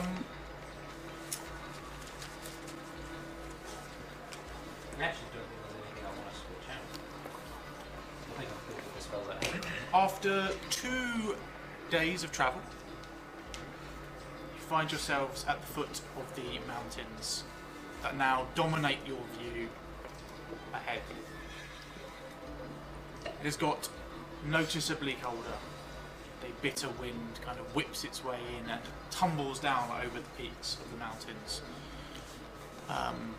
Occasionally there is a small flurry of cold rain, sleet that dashes the mountainside, but still that bright late summer, early autumn sunshine kicks through and the ground remains lush and verdant around you. The final night before you make your way to Vermeulen, all of this talk of nightmares, strangeness, seeps into your imaginations. And you have troubled dreams, some of you. Not nightmares, but a sense of discomfort and unease kind of starts to gnaw away at you in your bones. You have been given a map. If you turn over the piece of paper at the bottom, that should be the map. Dave, can I change to Ghost Town, please? This was right with ghosts. It's not Troll Town for music. It's just complete silence. Okay, if I get a chance, I will cast. So we're close now, as in we're not another day's track away. A few hours. Okay, I will cast Druidcraft to just a tiny harmless sensory effect that predicts what the weather will be like at your location for the next 24 hours. Cool. You kind of cast the Druidcraft and create this kind of almost like snow globe style thing, and inside you can see there's like a few leaves in the wind. Then there's a light, like not quite snow shower, but like light sleet rain that comes across. Then it's quiet for a while, but you can sense that it's going to get cold overnight. Okay, friends, we would do well to find shelter overnight here. I'm gonna be very honest. You would do well. I can live out in the cold. Okay then. I am. If we need someone to stand guard outside or someone to trek in the cold, I can do it. Well, if these people just walked out and abandoned their houses, there'll be a lot of houses to be in. Yes, well, someone say I am immune to temperatures, to cold temperatures and heights But above a certain. Are you sure your beard is going to be kept in good It is fat? very hardy. It Okay. is very hardy. Yes. Well, I'm not immune to cold, so let's take our pick. You make your way up the pathway towards Vermeulen. Ahead of you, as you crest over a small rise and see the old village laid out in front of you, you see the village is eerily quiet. You can see from where you are, plants and wildlife have overtaken the crumbling houses. Here and there, leafless vines climb rotting walls, and birds and other small creatures nest in the exposed rafters, while gnarled trees protrude from the fallen roofs of a few buildings. There is an overcast sky, adding to this air of oppression, sort of seeming to envelop the village in a sense of foreboding. Ahead of you, in the centre of the town, you see a large two-storey building with a pitched roof. Still fairly well built. It's fallen prey to time and the elements like the rest of the building, but it remains in better shape than smaller houses. You see a pair of heavy double doors, dark, lightless windows, and a chimney that anchors the building in each corner, crumbling masonry falling away. In front of this house, at a kind of junction of the road that you have followed to this point, looms a large, wide, leafless tree, gnarled branches reaching towards the clouds like twisted fingers, and rough bark pockmarked with large knots and creatures. All around you see tumbled down houses, broken buildings, perhaps 20 in total, maybe a few more. Completely surrounded by small coppices of evergreen trees. But you can see where the tree grows, the path splits into. Alex, Yes. are there any like critters, any bugs, any rabbits, or like small animals around? Roll a perception check. I'm actually okay at this. So Something's Yeah. not a 7? so hope it's not a 7.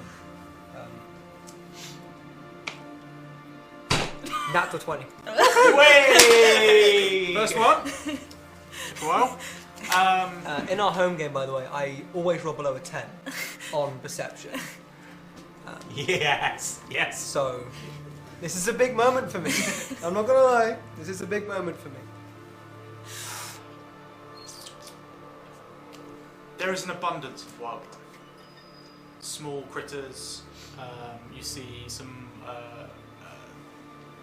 like high altitude rodents and like rabbits, as you say. The town has been overtaken by the natural world, not just the plant life, but also the fauna of this area has crept in and made home here. As you're sort of walking into the town from a bush and here and there, like flutter of birds making their way up. The town seems eerie, and there is this ominous sense that lingers over it, but it doesn't seem to have extended to the natural world and to the smaller creatures herein. So, okay. So animals seem to be better faring than humans with this sort of effect going on here. Cool. Yeah. Brilliant. Someone smaller than me should probably reach in. The necklaces. I remember in the hollow tree. Yeah, we need to get that. Do you want me to Craig, get- you're small. No, I'm actually going to lift Craig out. I'm just going to drop him in. So so we've come at this from the southmost point. From the bottom of the Okay, map, so that's yeah. quite a ways. Yes. We've gone past this like boulevard, and now we're at like the big tree, I think. Yeah, I'll try and Yeah, find so we've gone to the big tree. We're at the Okay. big tree. try and find the necklace for Lucas. Cool. You make your way over to the tree. It's quite tall, and it's daylight. But you can see on the western side of the tree that there is a hollow knot about 5 feet above the ground. Roll me a... I use minor illusion to make a red satin curtain go around the entirety of Crack so that there is no sunlight that can get in. Oh.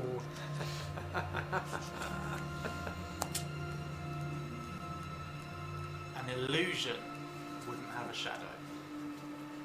I physically stand. You're big. Can someone like provide I you with like stand and I some just stick my arms out. some form of like cover, please? It's about 5 feet off the ground, so just over your reaching capacity. I do actually have a cape, so I just sort of like grab the tassel. Those of you who are slightly taller can see that the knot itself seems to be filled with dead leaves, and there are some empty nutshells in there as well. But you kind of scamper up, reach in, rustle around in there, pull out, put your hand back in, and reach around. Roll me an investigation check, please. 16 plus 1, that makes 17. 17. Reach around in there a little bit. There's a few moments where you think that there's something in there with you, and then you realise it's just the rustling of your hand. And then your hands touch on something cold and metallic. Pull back out. And you can see a delicate little kind of semi-circular oval shape. Platinum. About the size of the tip of a human thumb. It's been threaded onto a very fine, thin chain. Delicate, well made. Flip it over, and you can see that there is a small but worn inscription. It says, "Forlorna forever," in common. Aww. Oh god. Have you found it? Yeah. Gotta be real with you. That's kind of a. He's just like putting it like in his like hand. Just like that's a real nice message. Let's hope the platinum's not cursed, or will we take it back to them? Well, the platinum's definitely not cursed. Yeah. He puts the thing on. He puts like the necklace on just so it doesn't get like worn out or like broken in like on anyone's pockets. If we're looking to not get something broken, he carries around a glass with him. An actual like. Yeah. How is that not? I actually cannot see any point of protrusion on his I have a clothes where that would physically be. There is seemingly an endless supply of handkerchiefs, packed in various parts of the waistcoat. But you see the glass did come out of the knapsack he has at his hip. Yeah. Oh, that makes slightly more sense. But you're still carrying around a fragile glass with you. That is impressive. I usually try not to be hit by things. Break glass. I should try that sometime. Yes, very likely. Yeah, Crack is still going to wear the necklace. Cool. While we're at it, I believe I can see the cemetery from here. Yes. You had the flowers. I did indeed. I was saying we should probably at this point stick together. Yes. So shall we go and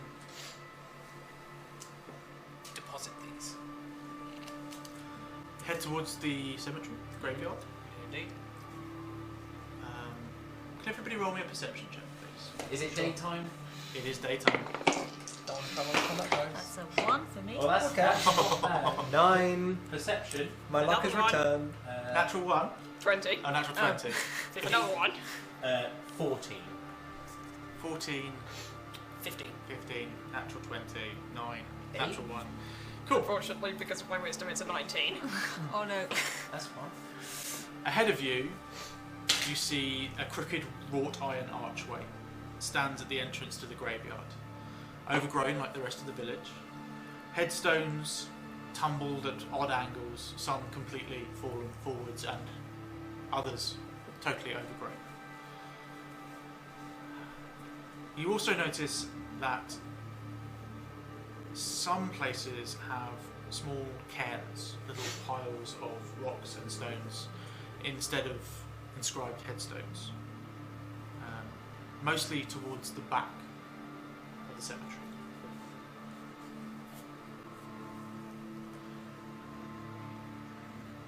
June, also, as you are scanning ahead, looking around, there is a momentary flash of movement in the corner of your eye. In sort of the shaded area where the mountain itself comes over the edge, and a deep autumnal shadow falls across the back of the mayor's house. And for a moment you're sure you saw something move. As you turn to look and peer carefully into the darkness, there's nothing you can make out. Could have sworn I saw something move just behind the big house. We should look out for that if we go there. It seems as though the big house is the most striking. It's quite overbearing, isn't it? Indeed. Yes, it is quite large. So, can we find the Lorna Grosvenor's grave or cairn? Yeah. It takes a little bit of time, perhaps 5 or so minutes of just walking around the graveyard looking at what's there.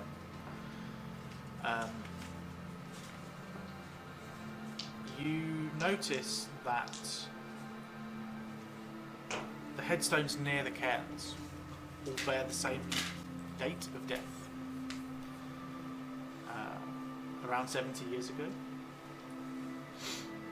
And there are a handful of inscribed headstones, all in a line, with the same date of death on them. And then they stop, and the cairns start. As you are peering around this area, you do find one of the gravestones next to the cairns has a headstone, standing a little tilted but stable. It just says Lorna Grosvenor, beloved of Lucas, forever my heart. Okay. I will rest the flowers in front of the grave. Then I will say a brief prayer to who should I say it to? Did she have God? I don't think she did. No, I will say a brief prayer to Ilmata to give her essence the strength to endure what difficulties it has gone through. And after a brief prayer, I will step back and we can continue. As you finish your prayer and move to step back, the wind picks up and there is kind of a little rustle of leaves. And you're sure, from the edge of your hearing, you hear what sounds like a sigh of contentment. And then the wind blows in. Whatever that was is carried away unbreezed. Alex, I know it sort of switches from gravestones to cairns, right? Would that, can I roll a check, or would I know this? Is it because with cairns there's no body? Roll an insight check. Cool. That's decent. 12.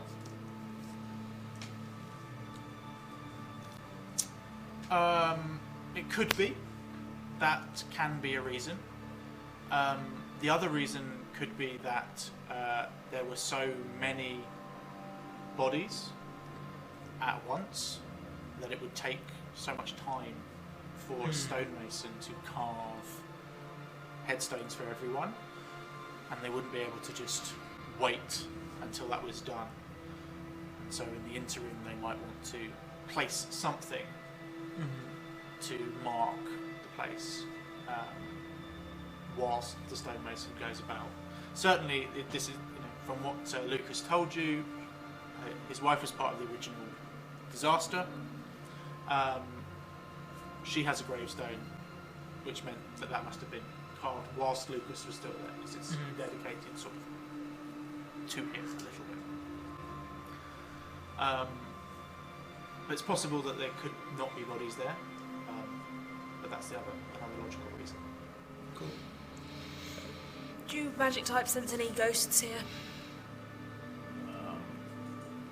I have a capacity to do that. None yet, but I swear I saw something move. That shadowy bit over there, just behind the mayor's house, and then it was gone. Might be a ghost, although ghosts are usually paler than that. Not made of shadow, you know. The cart to the north, does it look like it's been abandoned? Yeah, there's a short pathway leading northwest out of the village that's again overgrown, and just past the graveyard there is a cart that stands abandoned in the middle of the road. It's covered in a heavy oilskin tarp. It certainly looks abandoned, and you can see here and there that the overgrowth or undergrowth, whatever you want to call it, has grown in within the cart wheels and started to make its way up onto the cart itself. It looks like it's been there for a while. Okay. From where we are, can we tell which way the mine actually was? Is there like a mountain that is... Oh, yeah.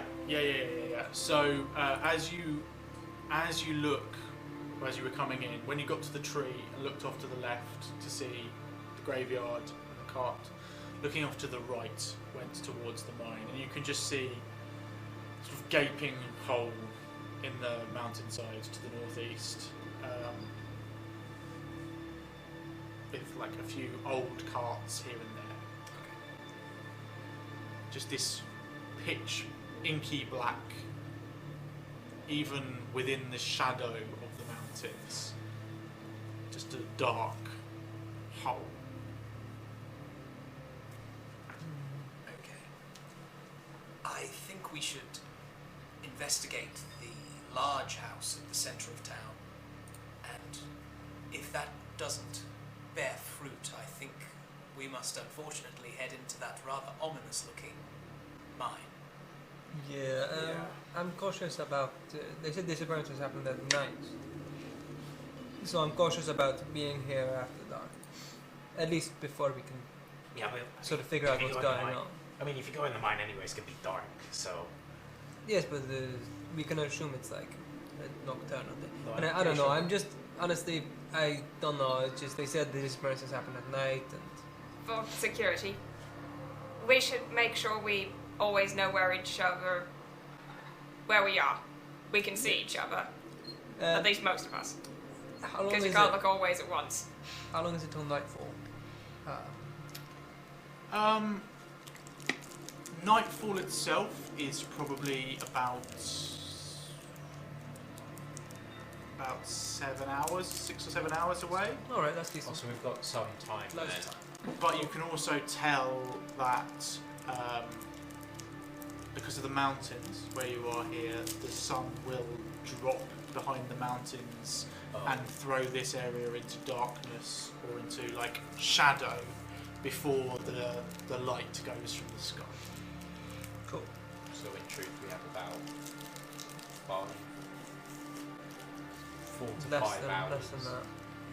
Well, I can't imagine it will take endless amounts of time to search that house compared to the mine. Yes, I say we get to the house now. We search it, and then hopefully we do not have to go to the mine. My thinking is that it would most likely be the house in which the mayor resided. So Yes, we I- might well find some scrap of information. Yeah. Alright, let's check it out. Are we going in the front or are we going around the back? I'm always a I'm gonna big fan of cast- going in the back. I'm going to cast guidance on myself. I'm not the kind of individual that's good at going around the back, you know? I think whichever way I go through is automatically assumed to be the main entrance. Well, why don't we let our subtle individual Yeah. lead the way? Very So well. you see the You're the best entrance at for- this. You're best the at entrance this. for I think her you should do it. is the upstairs window. I do not trust myself on a ladder. Is anyone good at looking for? I'm not. I'm more of a city person. Is anyone good at looking for tracks? Can we? You said that you could see something moving. I don't know if it was an animal or whether it was something that. I wondered if somebody might still be here I'm somehow. kind of decent at it. I have an ability where I can tell the location and type of any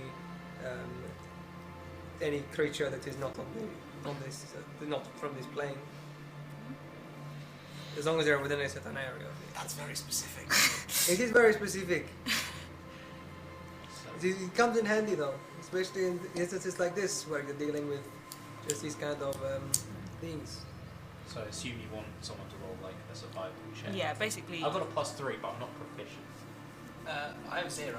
Yeah. My survival, my nature's -1. My survival is 0. So Okay. I I guess think it's fair to say that none of us are rangers of any. none of us.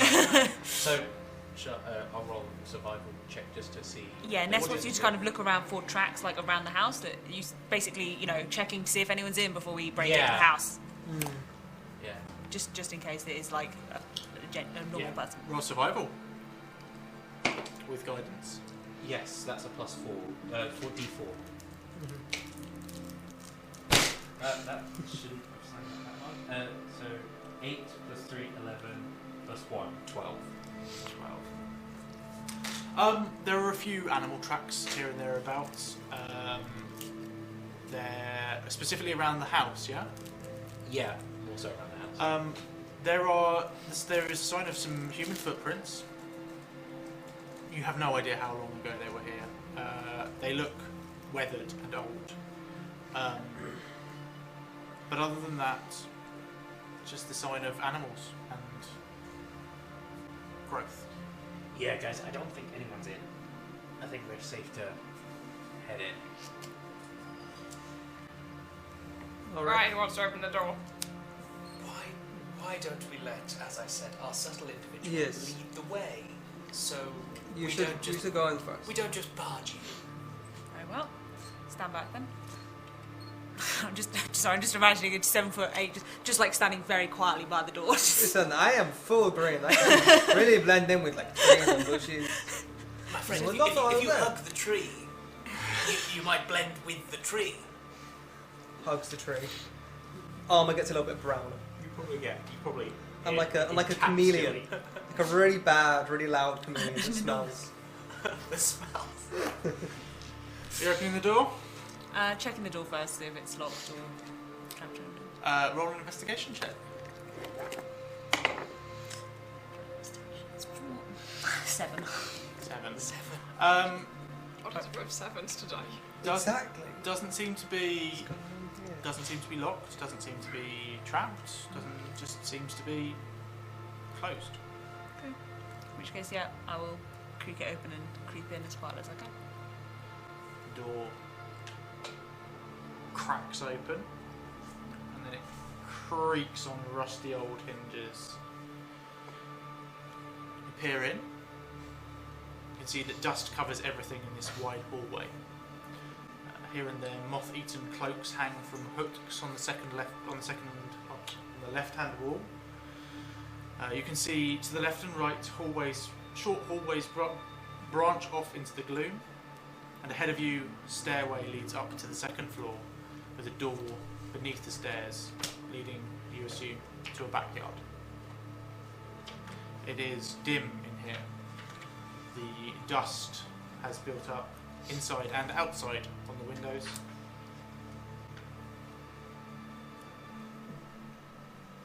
I'm going to try and sneak a little way behind Ness, so that I can converse with her. Do I need to roll for that? If you want to be specifically stealthy, yeah. Should I roll as well? If you want to be stealthy, roll stealth. I'm gonna.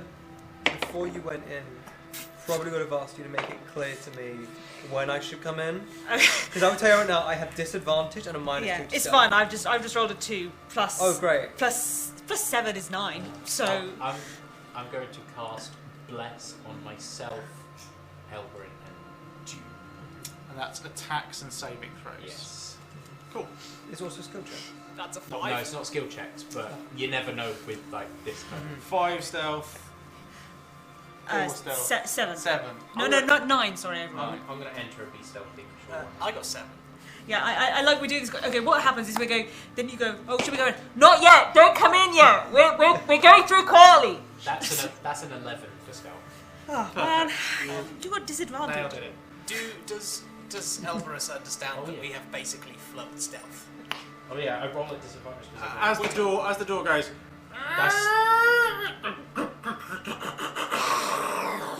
you get a sense that Yeah. you've not been as stealthy as you'd like. That's still an 11 for stealth, but the higher one was a natural 20, but I have to take the 11. Yeah. Okay, well, kind of going from his Scooby-Doo sneaking pose to kind of, he puts his foot on something and the door squeaks and he just drops his arms and he casts light on himself. Well, the good Oh, news great, is now I that can't see more. It's not sunlight. Well, yeah. okay, the good news is there's a lot of dust in here, so I don't think it looks like anyone's been in here recently. That's very insightful. You're very good at what you do. Can I come in now, guys? Yeah, Yeah, you can come in. Yeah, I think it's safe in there. Well, Alex, how big is this? Obviously, I know the radius Not of big my enough. sense.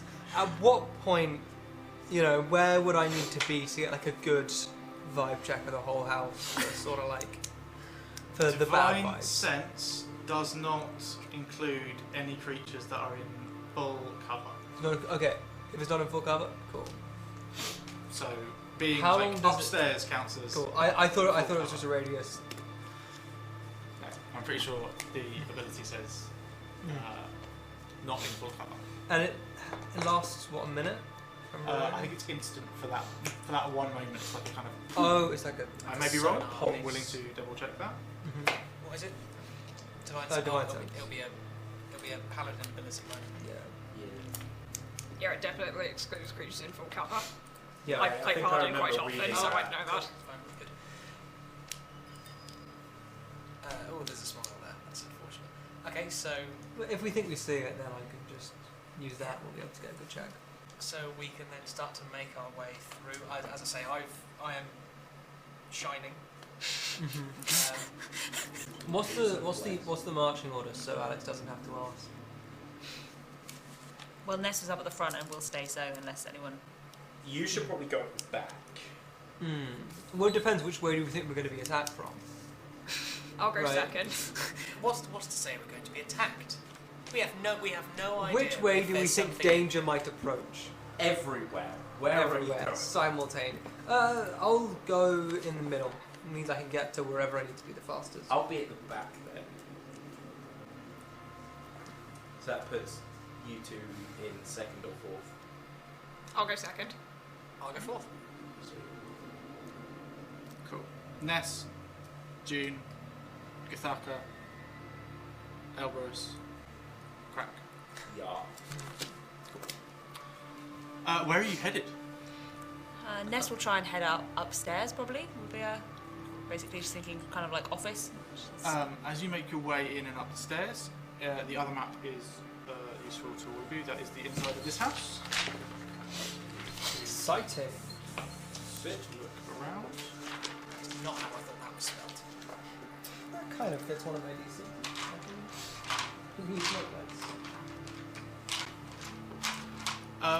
The landing itself seems to be empty.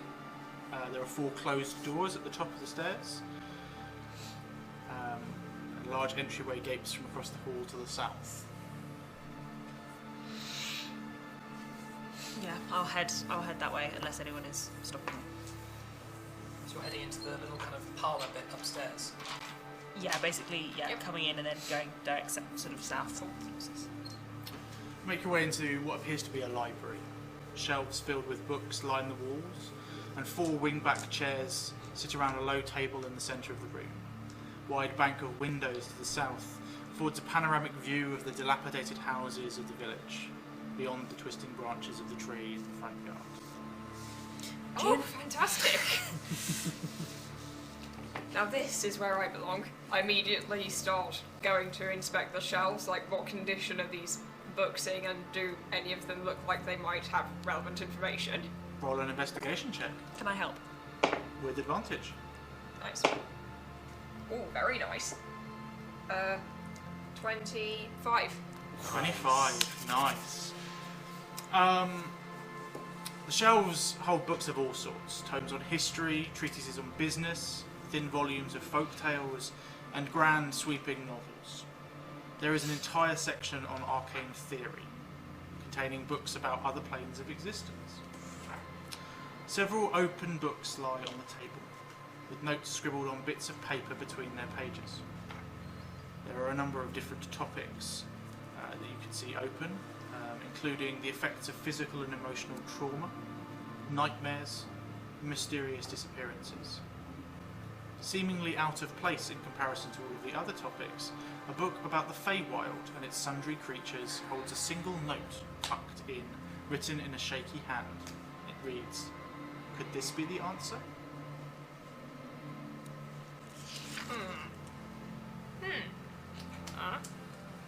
Right. Yeah. Firstly, do you want any of these books? Because I can put them in the bag. No one is reading them. And Yes, I would like some of these books, please. Very good. I was wondering if we should travel light, though. So I could maybe come back for them? Good, I can probably carry them. The other, do you know much about this? Other planes of existence? A little bit, here and there, when it came up in school. This one seems out of place. I bring up the book on the Feywild and show the note. Seems whoever lived here, presumably the mayor, was researching up on the town's problems. Seems to be pointing to something in the Feywild.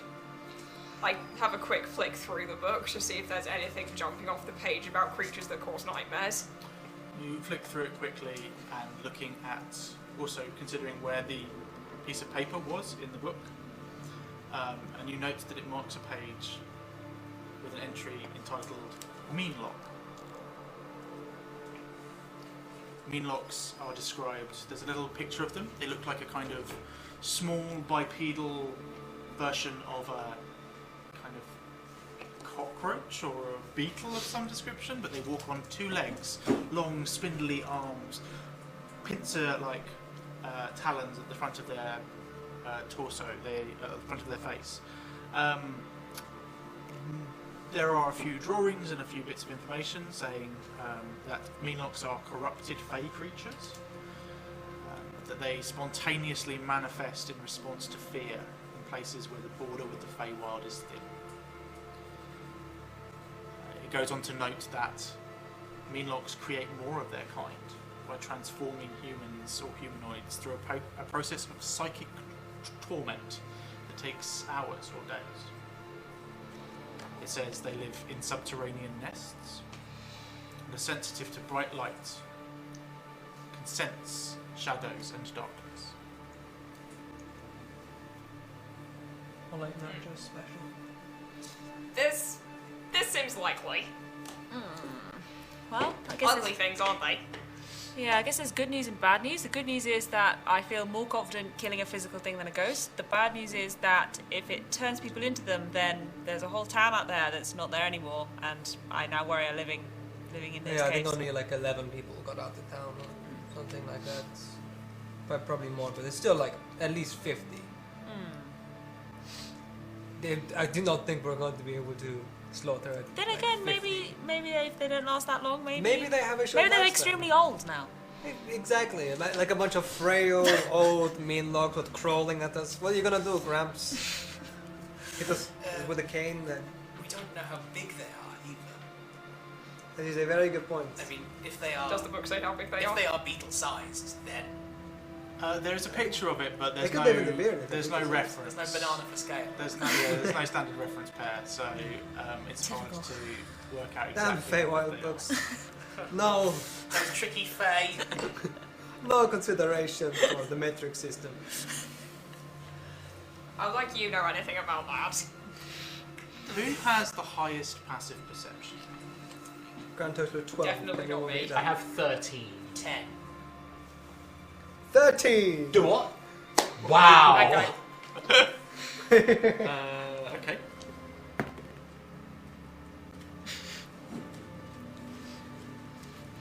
As you are perusing all of the artifacts, objects, books, space in this library area, there is a sound from downstairs, kind of clicking, and a small creak of wooden floorboard.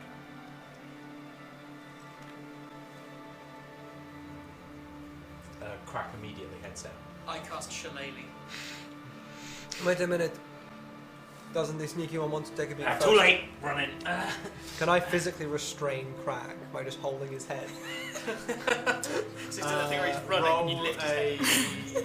Roll a dexterity check, A dexterity. and you roll a dexterity check. Can I roll a Why dexterity? dexterity? 0. You can roll acrobatics.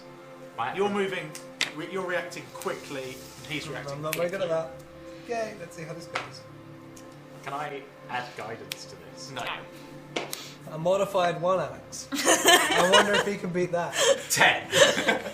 Yeah, you go to grab out, and he's already darted out of the room towards the top of the stairs, heading down, I believe. Yes. Yeah? Cool. You rush to the top of the stairs and start to make your way down. Are you moving stealthily? I mean, I said I'm running, so Just probably sprint. not. Just the sound of Goliath's hands swooshing through the air. Yeah, it's like 2'7", 7'8". You ain't getting no chance. It's I'm probably I'll follow after you, but not immediately. it's still dark downstairs. The light is. Elvarus's I've light. got dark vision, so that You do helps. have dark vision. It's still dark downstairs. So you make your way down. When you first get down the stairs from the top landing, and as you're heading down, looking around, you can't spot anything. Roll me a perception check, please. Perception check. It's in the dark, so it's a normal roll. Yeah. 12 perception? Yeah. Yeah, 15. 15. Sweet. Peering around in the shadows through like what little light is coming through the doorway, can't see anything. There's nothing immediately leaping out at you. You move forwards. Do you continue down the stairs? Yeah. I start with far should we- favour. yeah, I'd say we all probably follow you. Don't Yeah, we are Get tentatively following behind. Okay. I just Try, stuff a few books yeah, in my I'd bag say I'm from not the letting shop you on out the my way. sight, but I'm not within like I am at that border where it's like you're not out of my sight, but I'm not like as far as I can get away from you as I can, but you're still within my sight. I think I want to ready an action. I'm going to ready to cast inflict wounds at first level if any like enemy with hostile intent comes in. I would say readying action only lasts 6 seconds. Yeah. So you only have 6 Never seconds. mind. In which Yeah, that never could mind. happen. Unless you want to roll initiative. Well, you don't know Well, what's down there. so I've just made my way down the stairs, and I presume I'm coming down. There's banister rather than it's not like a walled staircase. Correct. Okay, so as I start to descend the stairs, I will begin to illuminate with my. Of course, I cast light on the back of my head, so it appears as though I have a nimbus. Okay. Ness is trying to be stealthy behind you, and then it's just in the face. Gudaka doesn't have dark vision, so I do actually need at some point to have like a torch lit up to be. You Of can't have proper more than use. one instance of light, can you? No. I have the light spell twice though. That's foolish. No, I didn't get to choose. I got it automatically as Celestial. as an Azamar, Oh. and automatically as Celestial. So I have it twice. Can I have two? I can't have two instances of light, even though I have the spell twice. That's a big Sure. I can have it twice. Okay, Yeah, so sure. I will. How merciful. Respect the hustle, honestly.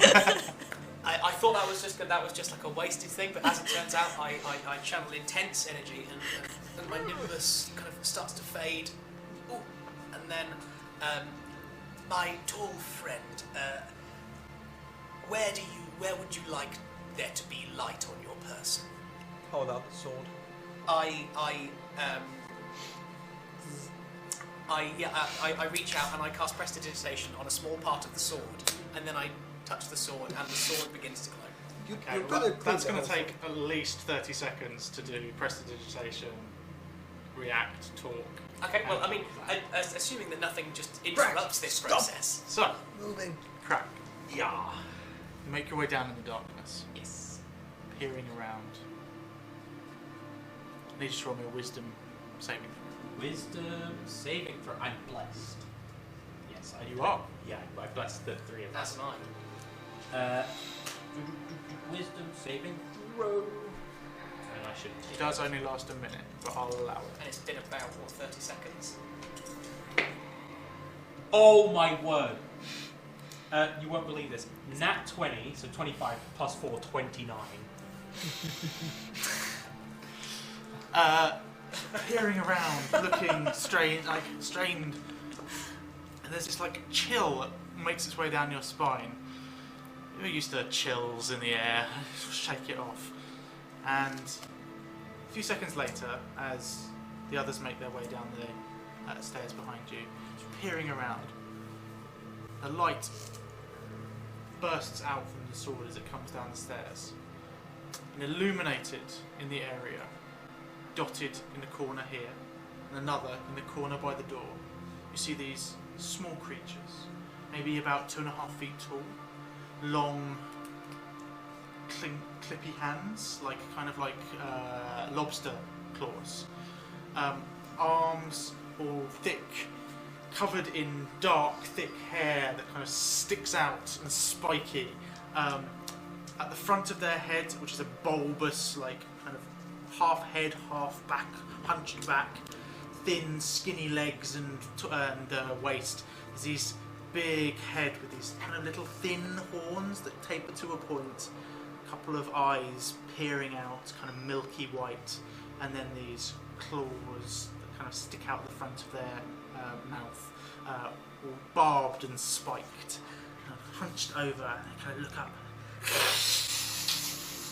as the light suddenly shines into the space. Roll initiative. Let's go. We have 20 minutes to do this combat. Okay. I can do it. Alex, I'm not going to be going first. Do you mind if I have PHP to look up a spell while these guys are taking their turns? Because I obviously don't want to be doing it on my turn. Initiative. So, 17.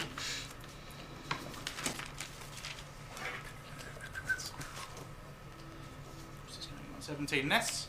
8. 6. 6. June. 13. 13. Ithaka. Same as 13. Okay.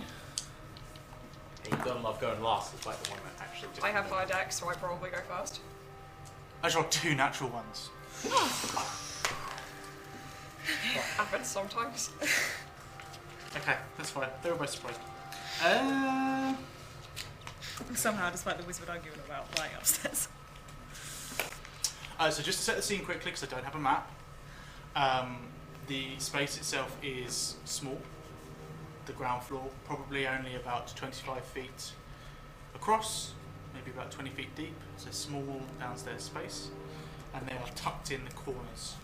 One tucked in the corner, and the other tucked away around the side of the stairs. Cool. Elbrus, you are making your way down the stairs. So there's one just round to my... If I look round to the right, there is one round the corner. Roll a perception check.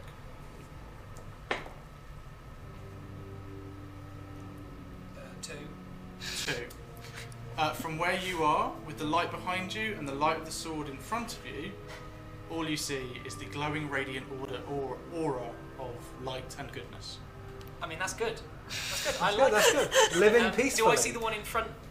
There is. Do I There's see? one by the door, right? Because I've just seen everyone ready their weapons. I must assume that something's gone down. Can I see any bug things? With a 2? I mean, like, okay, I can't see the one that's around the side of the stairs. I'm just okay. Well, okay, I might as well buff then. Or you can use your action to look for it. Well, now Elberus knows that there is bugs because people are starting to read. There's something. He is going to clutch his quarterstaff close to him. He does not want any of these things to touch him, and I'm going to ready an attack action if something comes within my reach to bash it. Melee attack. Wonderful.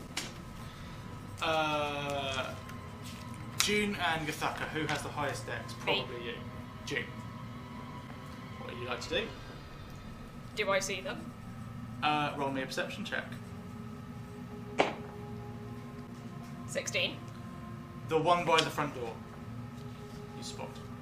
Oh jeez, they're even uglier in reality. Okay, June quickly draws their wand and in the other hand reaches into a pouch and brings out a diamond. Okay, so you turn the diamond upside down, you turn the weave 90 degrees clockwise, you use the energy to ionize that. As they're talking, a small bubble of clear liquid forms at the end of the wand, and then turns green towards the end of the casting, and they hurl it at the meatlock. It is chromatic orb. Cool. Roll to hit. Roll to hit. Dirty 20. Hits. That will be 15 acid damage. Ooh. Which is it? Jets out, splashes against the meanlock, moves back as the light hits it as well, and the acid just drips down from the wall and also across it. Hurt. Cool. My turn now, right? So, which one did you just hit? One by the door. Cool. The one that they can see. Roll me a perception check. Cool. Do I get advantage because someone's just hit it with a spell?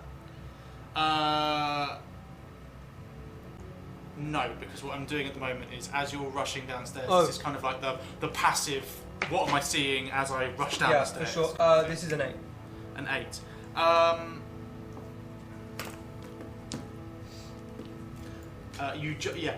With the aid of the Cool. spell that's just gone off. I am that going to helps. cast Protection from Evil and Good on myself, and then I'm going to run towards the guy in the corner.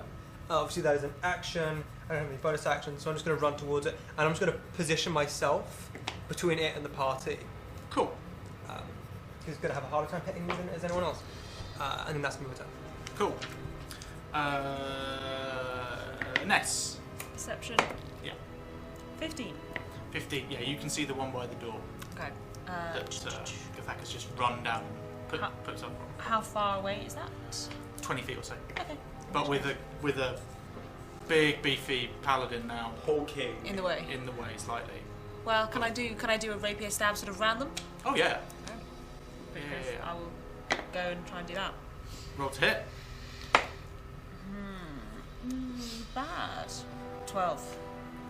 You kind of reach round with the rapier, stab. No luck. Okay. Kind of moves as it kind of hisses as the acid's kind of dripping off of it. It just moves out of the way. This tiny form evading your rapier strike. In which case, I'll use my bonus action to give the help action to Kathaka for their next. Cool. So that leaves you right next to Gathaka, next to the creature. Yeah. Do you move back at all, so it needs to leave my threatened area to get to you, or do you want to just stay there? It's up to you. Yeah, I might move back a bit. I've got 10 feet of movement left. It was 20 feet away. If I Cool. But no, you needed to be within 5 feet of it to get it, so you can't move back. Oh, right, okay. Yeah, I have You'll get an Sentinel. attack of opportunity. to Yeah, you. I have Okay. Sentinel. If it tries to attack you, Okay. I can put disadvantage on That's it. fine. Crack. I see both. You were down on the ground level already, so you're the only person so far who has seen both of them. Yes. So there's 2 people near the one. There's no one near the other one under the stairs. Correct. Okay. I'm going to make everyone aware that there's one under the stairs as well. Cool. Cheers. All right. Yeah, there's 2 of them. And then I'm going to hit the one under the stairs with my warhammer. Cool. Move forward and hit that one with your warhammer. 7 plus 5, 12. Does that hit? As you bring the warhammer down, it steps to the side, moving out of the way, kind of skittering strangely, and your warhammer bangs down onto the I'm wooden going to use floor. bonus action War Priest, which allows me to take if I take the attack action, I can make another one as a bonus action. Sweet. 12. I'm going to use Channel Divinity Guided Strike to give you a plus 10 bonus. 12 plus 5, 17. Does that hit? That hits. Yeah, 1d8 plus. That is d8. 3 plus 6 damage. 6 bludgeoning damage. Wonderful. The Meanlock are going to go now. There's bright light coming from you. So they are going to attempt to claw you, the one in the corner. Outstanding. Yep, good disadvantage. Natural 1. Ooh. And the other one is going to...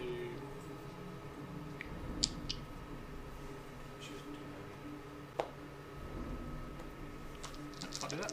The other one is going to attack you, also with disadvantage. 3. 7 total. That is the end of their turn. They are unable to do anything else. We are back to the top of the order, and it's Elbrus, we're with you. Okay, so there is now one in the other corner by the stairs. Okay, and there's one in the opposite corner towards the front. Yeah, with both of these two. Okay, so I can be pretty sure that I vaguely know where they are at least. I'm going to take a few steps down, so I'm at the base of the stairs, so I can kind of get both of them, or at least see both of them. And I think just an Eldritch Blast. I think, Classic. yeah. Classic. So I'm going to roll to hit. Which one are you aiming at? The one by the door, the one that took a bit of acid damage. No, the other one. Cool. Because I trust our big friend to I not am be big done and it. strong. Yeah, I'm I going know to I attack one went of the Russian stairs. there, but- Or quite stairs. Cool. Go The one for that's it. In the- battle, the in one battle. that- In battle, I become like he's just hitting that out. Hey, I haven't settled on an accent all night. It's fine. That's 9. 9 to hit. Not going to hit. No one's hitting. This is right now. embarrassing. I mean, I've got a plus 6. I still missed. So How many Eldritch Blasts do you have at level 4? Is it only one? just Just the one. one. Yeah. The energy slams forward as Crack brings his warhammer down and it steps out of the way. The Eldritch Blast slams forward. The force energy breaks the wood of the stairs, but no hit, unfortunately. Is that your turn? I don't have any fun bonuses. Other than Shillelagh. Jim, we're with you. Yeah. Jim. Okay, I'm going to see that you have got the one by the door and switch target to the one under the stairs. Oh wait, Just sorry, I'm lean. blessed. You are blessed. What did you roll? I rolled a 9. Could I hit? Go. Sorry. Okay, I lean over the top of the stairs a bit, get my aim, and repeat the chromatic orb spell I just did. Cool. That doesn't hit. It was a 12. Doesn't hit, I'm afraid. This one instead goes wide as a sort of explosion of spells and now someone in the way, trying to be more cautious. but unfortunately it slams wide. Meanlock is quite small and dexterous, aiming at them are hard. Gathaka, Cool. start of your turn, Oh, roll shit. a wisdom saving throw. Is this a please. charm effect? Nope. Okay. 7. You are frightened. Frightened of this thing? Oh yeah. Okay, cool. How far is it to the other guy? Behind you, probably about 15, 20 feet. Cool, I can get that. Cool, I'm just going to move to the other guy. I'll take that attack opportunity. Brilliant. I'll move to the other guy. The one over there is scary. And then I went Italian there. So then I'm gonna roll to hit, and I'm gonna cast an ensnaring. No, I won't do that. Yeah. Cool. That's an 11. I'm not gonna cast And an 11 misses. He got so scared he changed axe. Yeah, Yeah. I think the help Twice. action is Mamma the mia. help action is to a specific person, is it? Pardon? I give you the help action, but I feel like that was for you attacking that one you were next to, not your. Yeah, I think if he's Yeah. run away from you, Yeah. it's hard for the help action to travel. It's like, hey, come back. Cool. Yeah, that's my turn. No, unfortunately that misses. No one is hitting right now. This is. Ness, I need you to roll me a wisdom saving throw. I always make bad wisdom. Okay, 18. You're fine. Cool. In which case, I will suddenly have the enormous barrier in front of me moved, and then I'll just try and stab with the rapier again. Cool. What's hit? 13 plus 6, 19. Hits. Okay. I haven't got Finally anyone a hit. near me to be giving me sneak attack. Do I have advantage for any reason? No. You don't, unfortunately. The person who was giving you sneak attack ran Has away. left. Well, fine. It's fine. Okay. Damn it, Gathaka. That is 6 piercing Frightened. damage. I wasn't gonna be 6 like. piercing damage. Beds itself into the Meanlock's torso, jutting down through its collarbone. It looks hurt, but it still stands. Anything with your bonus action? Yeah, and this time I will help. Crack. I think. Cool. Sick. Crack. Yeah, I'm going to cast inflict wounds at 2nd level, which it does 4d10 damage, I believe, if I hit. Roll to hit. But I've got the help With action. an help action, so with advantage. Bless on top of that, right? Yeah, just roll bless once though. Yeah.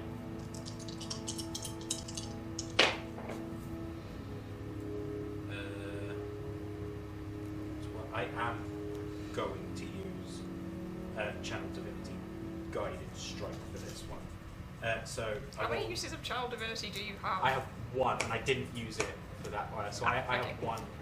So 12. Wait, no, hold on. I probably don't need to use it actually. 17 hits. 17 hits. Yeah. That's 4d10 damage. I don't Nice. actually have 4d10 here. You got one? I'll roll 3 and then roll another one. So that's 9. 9 plus 8, 17 damage to the. You watch Crack grab the. He just dealt 2 blows with the warhammer beforehand, and then he changes his grip on the thing. The warhammer glows with very bright yellow divine energy as he just brings it up and just poof, straight on the top of this thing's head, whacking the ever living hell out of it. It just crunches underneath you, and you hear this crack, almost like the kind of carapace of something has broken beneath this weird, sort of semi-hairy, strange creatures. Hairy That nightmare is my baby. turn. Hairy Nightmare Baby is a very good description of what they do. That is the end of your turn. You had already rolled a wisdom saving throw before your turn, so that's fine. So that brings us to their turn. Their turns. They are going to attack you to start with. Come on. About time.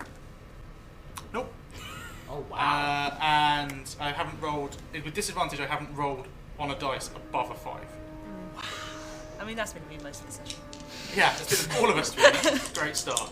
And then the other one is going to attempt to claw at you while you are there. Yeah.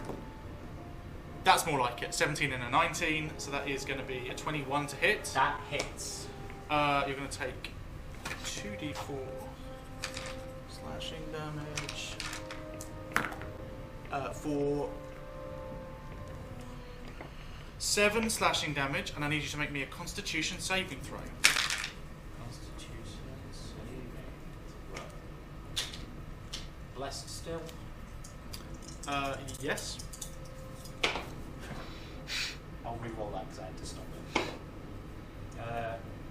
20 plus You're fine. 2, yeah, 22. You're fine. Elbrus, back to you. Okay, I can see everything now. I can see both of them. Just missed.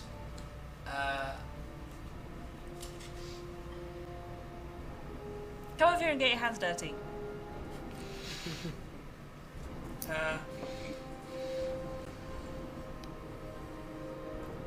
How does the one next to Ness look? Messed up? Okay. I think Elbrus is in a bit of a state. I think he is. I think he's just wants this to be done. So I think I'm going to move in close and I'm going to try and beat this thing with my shillelagh. Okay. So thankfully I can use my charisma instead of my strength, which is a -1, to attack, which will give me. I like the way of charismatically smacking someone with the I stick. charismatically beat his. You do a really good flourish. You just strike a pose, cocking 22. it on the Hits. chin. Okay. Roll Pork damage. tenderizing the meat. And then my hit dice becomes 1d8. That's a 100-sided dice. 100? As in the one You with wouldn't. tens, yeah.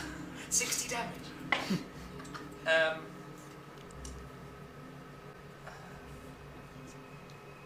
8 bludgeoning damage, I suppose.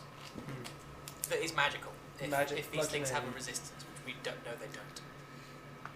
Bring the staff down, crack it across it. There is this like explosion of like dust and particles into the air as the stick cracks across it. And there's like this brief moment of like an imprint of dust particles in the shape of the meanlock as the meanlock to the side. By a slither, it is holding on. The air is filled with fear baby particles. Hairy nut, That's a pretty grotesque way of describing it, to be honest. Anything else you'd like to do? There ain't nothing I can do with a bonus action. Oh wait, it's how many rounds has it been? 5 rounds, You haven't shown Sure. a while. and it's been 30 seconds. So Shillelagh just drops. So I'll cast Shillelagh again. Cool. June. Okay. Is there any way I could get within 30 feet of one of them? Oh, you'll wait. Everything's within 30 feet at the moment. Okay. I'm going to go for the one that is after Ness currently. Cool. Mutter under my breath, kind of forgetting in the moment to take the diamond out and just pointing with my wand. Muttering about ionizing, and I am going to cast Acid Splash at it. Cool. Roll to hit. I accidentally flipped that over with my thumb, so I'm going to retry that. 13. Doesn't hit, unfortunately. Splashes off against the side. Is that the end of your turn? Yes. Cool. Gathaka. Roll me a wisdom saving throw. Yep. Nope. Am I frightened of both of You are, no, you ceased being frightened of the other one, but you are now frightened of Oh, the one brilliant. that's in Cool. Go back over here! Back over there, baby. Okay. As you do, it's going to take an attack of opportunity against you. The natural one. Cool. I'm going to run over to it. I am not afraid of you anymore. I'm afraid of your friend, who is much scarier. Now you've just gone spy from TF2. Woo! 23 to hit. Hits. Absolutely outstanding. DA. Total of 7 damage. That's enough. How would you like to kill it? I would like to go. Why were you so scary? You're kind of like a shitty grey baby thing. And I'm just gonna slice it in half, like, straight down the midriff. Just slashes across, and it just. Cool. The legs kind of stumble a bit and then collapse. End of your turn. That's everything I can do. Ness, the creature in front of you has been dealt with. Finally. In which case, I will turn around and eye up the other one behind me. Can I get to that one? Yeah. Crack's there with that one. Okay, I will try and stab this one. Cool. 13. 13 is not going to hit, I'm afraid. Tragic. In which case, yeah, I'll just give bonus action help to crack again. Cool. Yeah. There you go. I mean, I had pack tactics, but that. Well, you're going to get it now because Yeah. they've moved over. So, Crack, it's your turn. Yeah. I'm going. I'm going to do. No one else has been damaged, right? No. No. Dave, Just me. None of us can hit anything. only one person has been hit by these things. Yeah. These things are. I'm okay. Everyone's now. running I'm pretty gonna- badly. I'm gonna To be do honest. 2 attacks, one with War Priest for the Warhammer, and I roll With advantage. advantage. Yep. So that is 17 plus 8. That's going to hit. That hits 17 hits anyway. 1d8 plus 3. 6 bludgeoning damage on the first attack. Mm-hmm. And now with pack tactics, I still have Yeah, every attack. natural 20. Awesome. So No, 2d8 it's plus five. 3. How would you like to kill it? Sick. Yeah, so Ness runs over, gives the help action. Crack feels like really invigorated. With the first attack, like bring it, it's like grabs it, like swings it around his head, like brings it down like that, just clocking against the chin.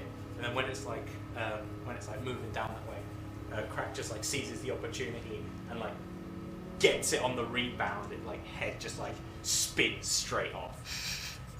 Yeah, the force of the Warhammer blow just cracks the skull and it just flies around.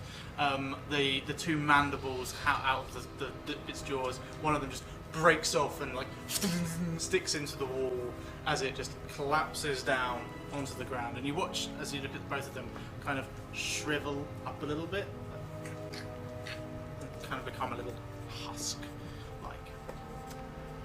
Well, that's that done with. Hi. Well done. Jeez, those are creepy. They are indeed. There might be more. We should check around. Can I use Sacred Flame to just burn them away? Yeah, absolutely. This mystery is unraveling and you're starting to understand where it may head and what you may be able to do. You've got a sense of what's happened here, a little, and maybe a little more of what might be to come. But we have run out of time on this session, so we're going to pause or stop and pick back up with other games very shortly. We are going to go to a short break whilst we change over, bring some new players in and get ready for the next game.